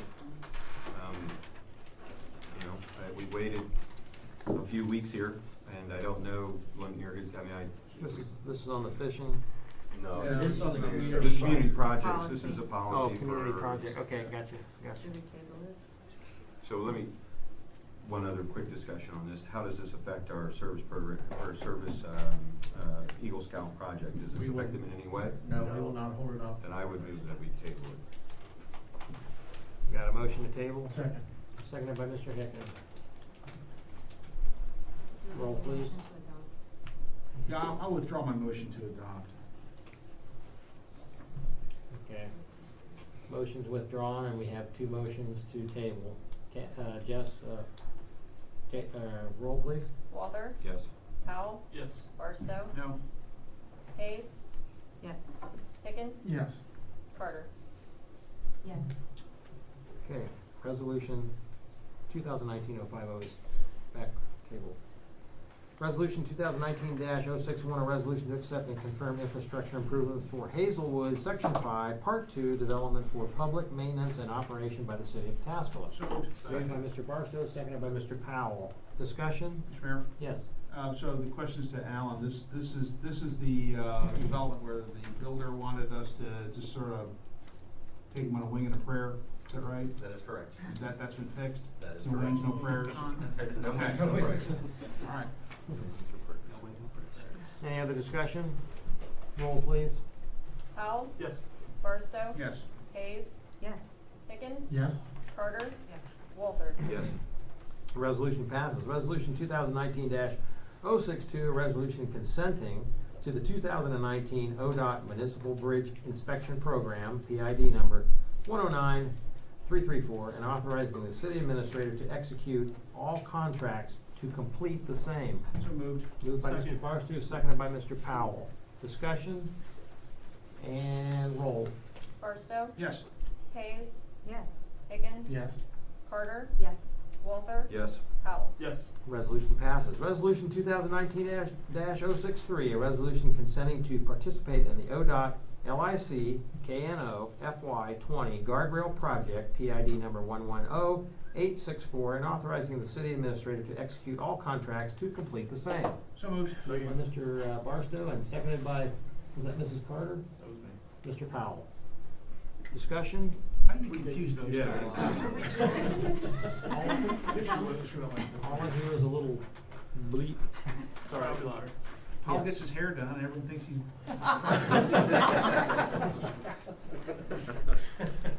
Okay. Roll, please. Hayes, Yes. Hicken, Yes. Carter, Yes. Walther, No. Powell, Yes. Barstow. Yes, for safer guardrails. Resolution passes. Resolution 2019-064, resolution authorizing and directing the city administrator to enter into a contract with Local Waste Services Limited for the exclusive contract for residential refuse and recycling collection in the city of Tuscaloosa. So moved. Moved by Mr. Second. Barstow, seconded by Mr. Powell.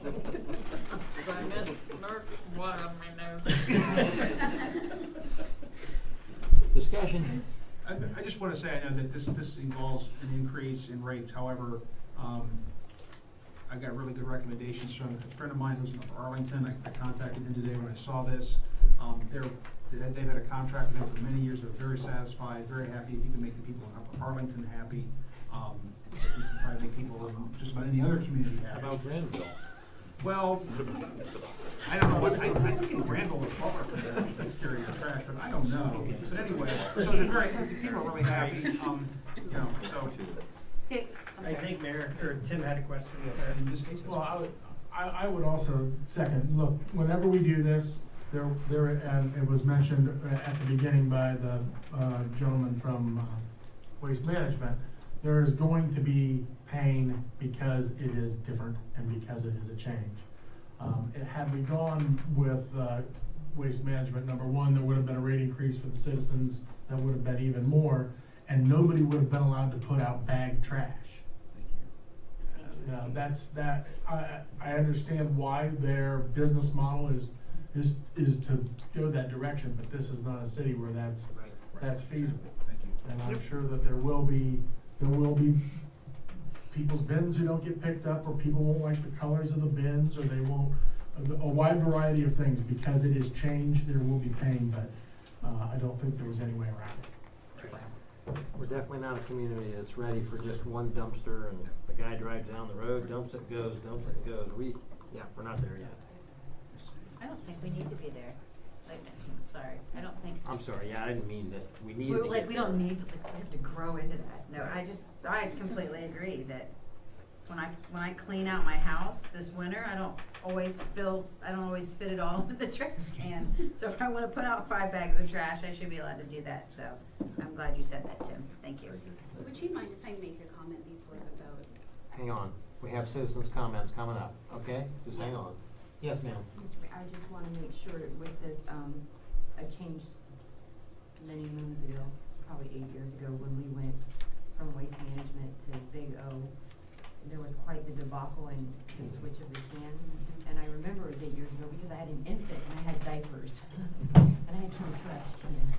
So, just as long as everything's coordinated well, so we don't end up without. Well, Mr. King had assured me that this company is doing everything in-house, so there won't be any hiring of an outside contractor to drop off dumpsters and recycle bins. There So- will be pain through a change.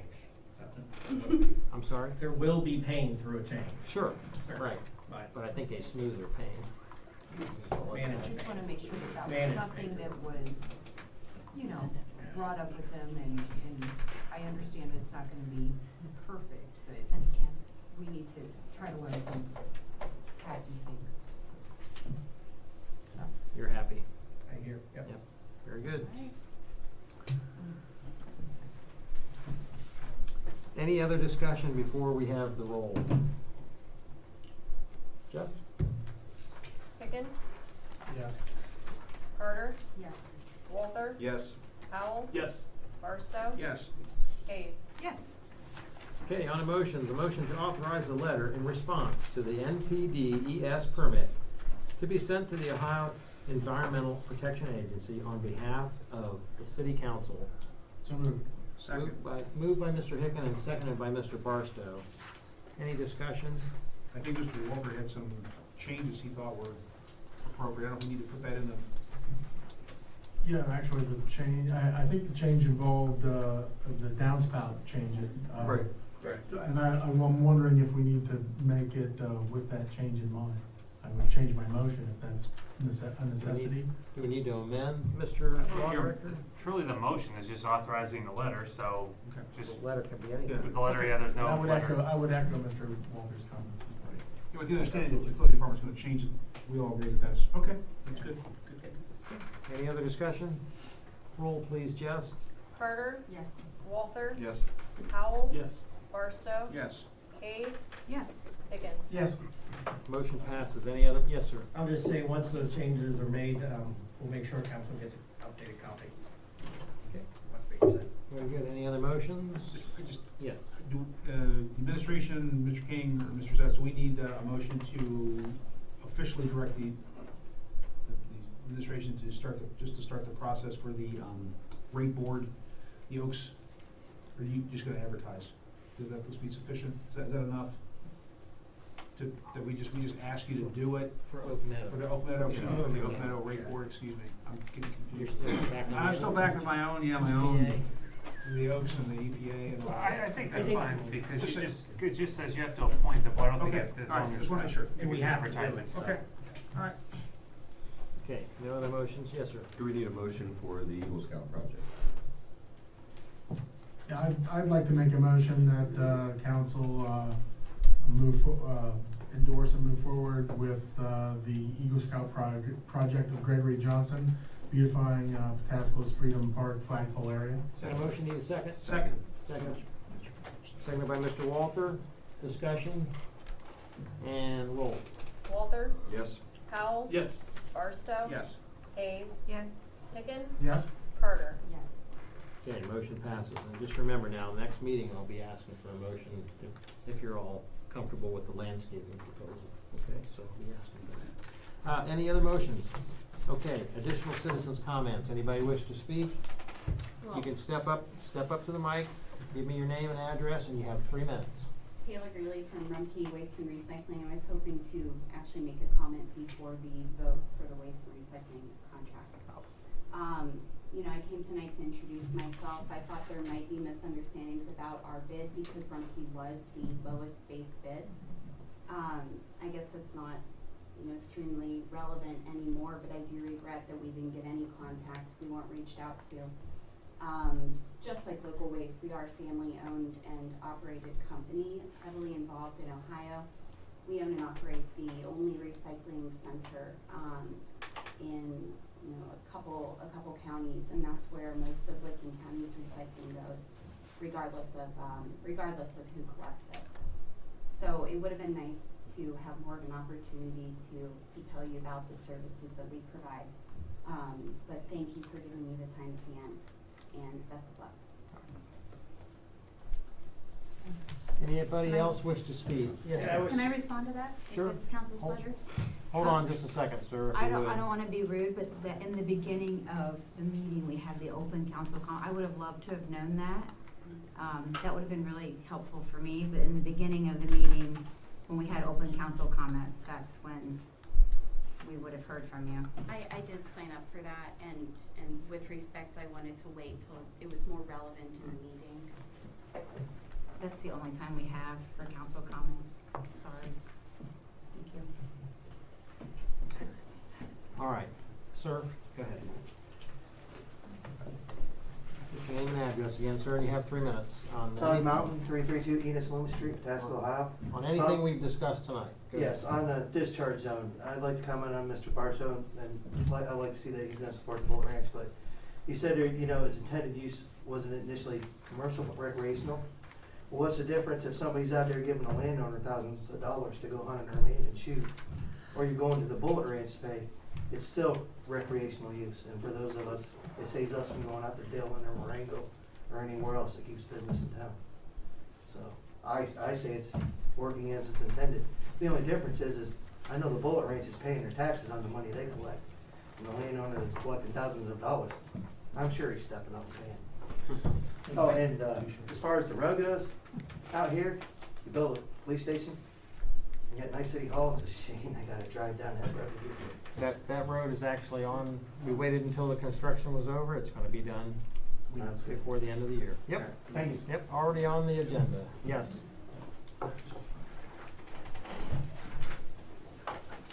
Always got his wallet out, here he comes. I'm just kidding. Tom, I appreciate that offer and. I just wanted to make sure that it was formal, that we will put up $500, Capital Engine Company will put $500 towards the police department beautification. We, being a business here in town, we've utilized them. I've met some of the officers in the parking lot when an alarm has gone off in the night, and for the most part, they're very prompt. Fortunately, they've all been false alarms except one about 25 years ago, so we'll do everything we can to support them. Thank you. If you just, for the record, give me your name and address, please. Tom Cower, 426 Bristol Drive, and the offer's from Capital Engine Company, 97 Cypress Street. Thank you, sir. Thank you very much. Anybody else wish to speak? Yes, sir. Along the lines with Mrs. Name and Cowell. address, please. 3 minutes. 121 Claiborne Drive, Pataskala, Ohio. Jerry and I discussed this, and on behalf of TBR, we also like to match Mr. Cower's $500 for the beautification of the police department. They do a really wonderful job, and we appreciate them. And, Scott has his dog, he lets his dog use our yard at night. We love that, we truly do, so, that's all. Very good, thank you. Thanks, So, we're already at $2,000. This is awesome. This is awesome. Anybody else out there wish to speak? Come on up. Aren't you at 4? Cause he said he'd match anything up to 2,500. No, that's, they probably. So he's counting it, he does know his math. All right, what a great evening. And I do want to tell you, as a group, you know, we get, you came in tonight, very respectful, and that's what we appreciate. This council and these council chambers have come a long way, and we really appreciate it when people come and talk to us in a respectful manner. Things get done a lot faster. So, any other comments? Yes, sir. Name and address, sir. You have 3 minutes. Sure. My name is Ben Strayer, 243 Fairway Drive in Pataskla. I just want to open up with Mrs. Carter's comment around the condition of the flags. I appreciate that. So my primary purpose here today is to support the Bolt Ranch. Number one, I'm a private citizen. I'm not affiliated with Bolt Ranch at all. I'm a 13-year resident of the city as well. As far as when the Bullet Ranch inception came into play several years ago, I was excited about the opportunity that it brings to not myself, but my family as well. Also, as a valued customer, Jerry, as a manager of the Bullet Ranch, has always accepted me and made me feel welcome, no matter from the start to the end.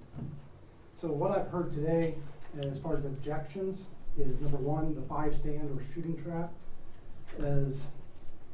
generates enough disturbance to disturb one neighbor 3/4 of a mile away. Second is the second comment that I heard objection was to eliminate the Bullet Ranch. To me, that's clearly hatred and attack. So going back to the objection number one regarding the 5-stand of trap shooting. As a father, I enjoy taking my son. He's here present today too. My wife, she's present as well today. Also, it's a recreational and fun activity. I encourage each one of you to participate at that event and see for yourselves what kind of activity it brings. Also, hunting season's approaching, right? A lot of people use that, including myself, to, for look at game, rabbits, or even doves, pheasants. Second thing is the eliminate the Bullet Ranch. I encourage each of you to ask yourself, number one, why is the opponent that is here today making the complaint present, or at least announcing themselves? Second, is the business being conducted a purely offensive, or is it truly disturbing that particular person? Third, what is the overall impact to that person? Have they been harmed? No, not that I've heard today. So in conclusion, I say that in my opinion, and the 6 other people that have spoken today, at least those other 6, this is one person's political agenda to disrupt private business and other customers' opportunity. This opposition should be dropped and not considered. I don't see, again, that person here today. I have seen other people in support of the Bullet Ranch. I do not see any reason to change the existing ordinance in support of one person's political agenda. Thank you for your time. Thank you. Any other citizens' comments? Okay, we'll go around the room and start with Mr. Hicken. I just wanted to thank everybody from the administration and the fire department and the police department for the work that they put in the street fair. I swear to God, if I cooked any more fish or hamburgers, I would grow gills or a tail, or a bigger tail. But it's always good to see everybody up there, and there was a noted presence. And I would also, it's been mentioned a couple of times as well, but I happened to be at the fire board meeting when the straight line winds came through, and the fire chief actually had me come along to see the police department, the fire department, the street department, AEP and Spectrum all, and the mayor. I mean, literally, working together. Just one of those things where you see everybody pulling in the same direction. And I had a neighbor who said, "Hey, you think I could get some wood from it?" And I went by like a day and a half later, and it was gone. And this tree was huge. I mean, it was a big tree. So kudos to the people that did that finally. And that's good enough for me. Mrs. Carter? A couple of things. First, about the old town hall restoration, I just wanna say, a couple of us have been here from the inception of that whole project, and so to sit at a table when the discussions first came up about even building a new police station and making sure that we could get revenue streams from the old town hall and the space inside the building, and that being a point that we really labored on, to see it come all the way around is really satisfying.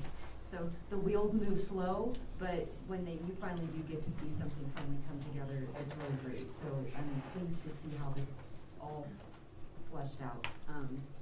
The second thing I wanted to say is I've had several citizens express their disappointment to me about the cookout with a cop, and the lack of this year. So in the future, if you guys need any help getting that together, I am more than happy to assist. And I think I could probably get some hands to help with that as well, so.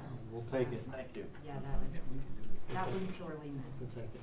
And finally, there was a gentleman who spoke earlier, who had on a Vietnam veteran hat, and I wanna thank him for his service. My father served in Vietnam, but, and he mentioned, that he implores us to make logical and non-emotion based decisions. And I just wanted to say to fellow council members that that's something that I really appreciate about our council, is that when we come across things like that,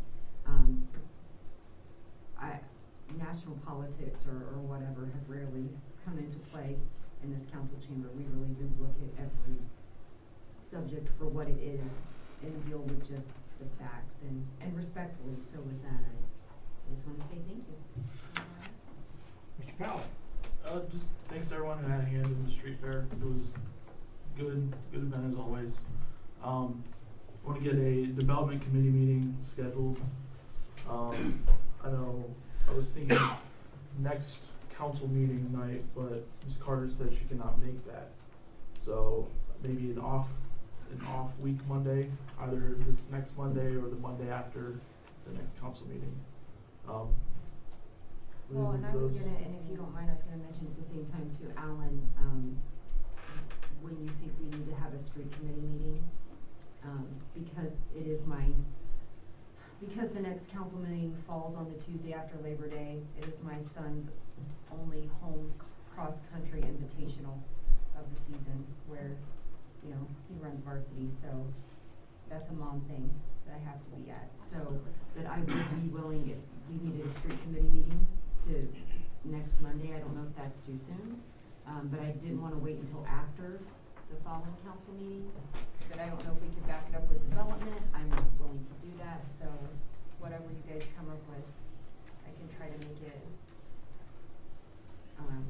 is that too fast? I don't think I'd be ready by next Monday. Okay. Would be good for development next Monday. Next Monday will work for me, then if we do, then after that would be council on the 3rd, and then after that Monday is Board of Zoning Appeals on the 9th. Okay. So next Monday will work for me. Monday the 26th? That's correct. What time I can do any time in the afternoon, evening.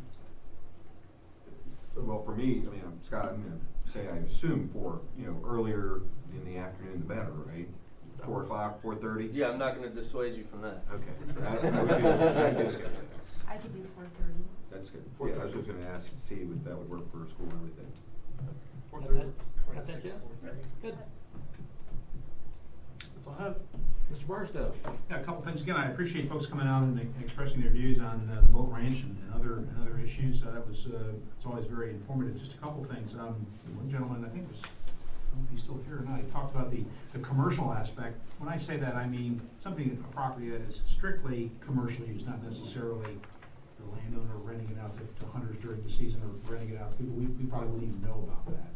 Exactly. And unless they voluntarily came down to Mr. Mickelson's office and turned over 1% of their net proceeds from that. So I'm talking about more something that's strictly for commercial use.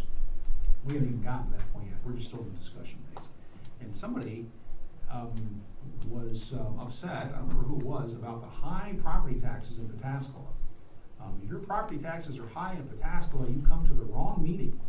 You need to go to your appropriate school board meeting, because I just looked, my property is, this is I hear this a lot, misinformation. My tax bills are available on public, anybody can look anybody else's up. My tax bill for the year is $2,800. I live in Southwest Licking. Of that, $2,400 goes to a combination of the county, the fire department, and Southwest Licking schools. I'm not offering any comment other than that's where the vast majority of everyone's taxes goes, whether you live in Southwest Licking or whether you live in Ironside. So if you think your property taxes are too high, we have no control over those entities. I'm not criticizing them, I'm just saying that's just the way it is. So thank you, Mr. Mayor. Okay. And Alan, I'd forgotten to mention, but, and kudos also, Mr. Hicken and everybody else that spearheaded this. The intersection's coming along nicely at Broad to get people across. I thought we were abandoning the driveways into that old gas station. Why did they stop with the sidewalk on that section? The original plans weren't to abandon either one of those. Okay. Working with the Beesons, we did work to abandon the one closest to the intersection because there's no way we would want that to reopen. They did want their other one to remain. So. Very good. Thank you, sir. Yes, go ahead. I just have one quick news item. Middle of the 5th, Washington 11, Pittsburgh nothing. Ouch. Okay. Help Speaking of media, last week during the street fair at Channel 6, a young lady called me and said, hey, I'd like to come out and talk to you about Pataskala Square because it had hit the paper. And I said, well, as long as you come out and we talked in a positive spin, which I knew we could because we knew we were having the meeting coming up. So she came out and I said, and the second thing is you have to do it at the street fair so we can plug the street fair a little bit. So she came out. This was all before the incident, so everything went smoothly with that. But then, of course, our little incident happened, and the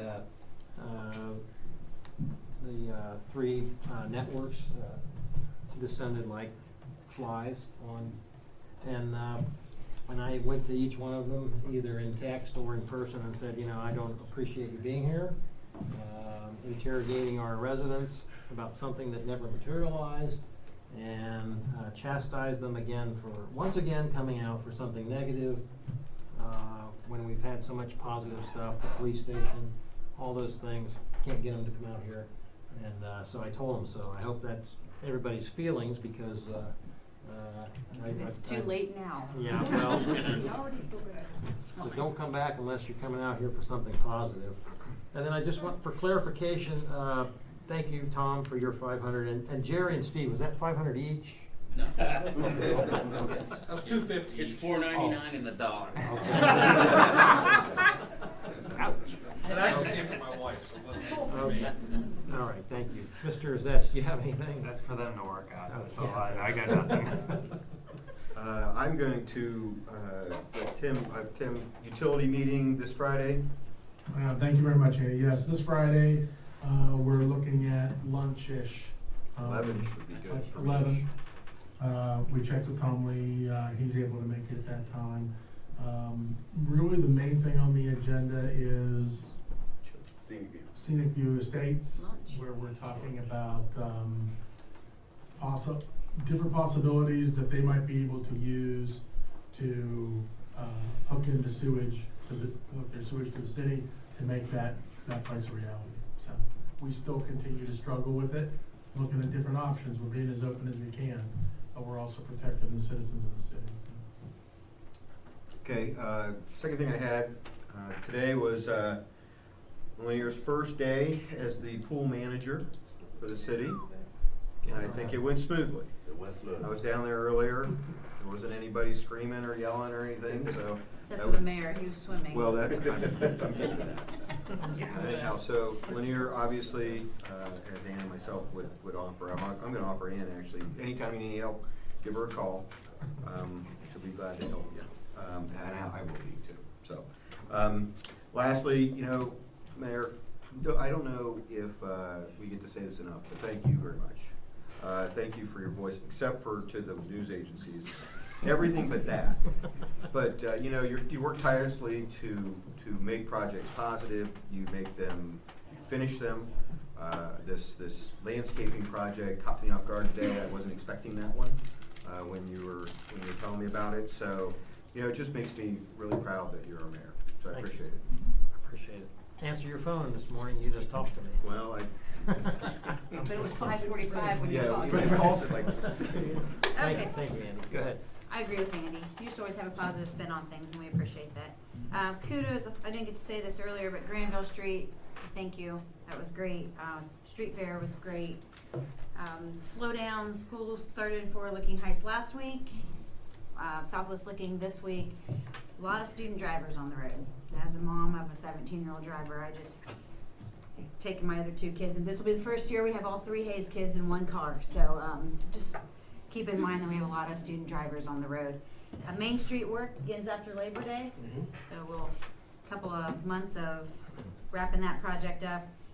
And also, I would like to do a safety and tech meeting on the 3rd of September. It'd be great if we could do it 6:15. on the 3rd of September. Do you think 45 minutes, Lanier, is good for the presentation on the registration program? 45 minutes should be good. I also have the Civic Rec representative coming that day at 6 o'clock, if that's the time that we chose. So 6? Is Civic, That's the name of the program. yeah, we can do 6. I told him 6. So we're doing 6. Let's do 6. We don't have to Meeting do at 6. 6. I can tell him a different time. We're 2.5 weeks away, so I'm sure he'll be able to accommodate that. 6 or 6:15, it doesn't matter to me Let's either go at way. 6:08. It's not to split the. You got that, Jess? 6 o'clock, go 6 o'clock. And motion to adjourn. Motion to adjourn, seconded by everybody. Discussion and roll. Powell, Yes. Barstow. Yes. Hayes, Yes. Hicken. Yes. Carter, Yes. Walter. Yes. Meeting adjourned.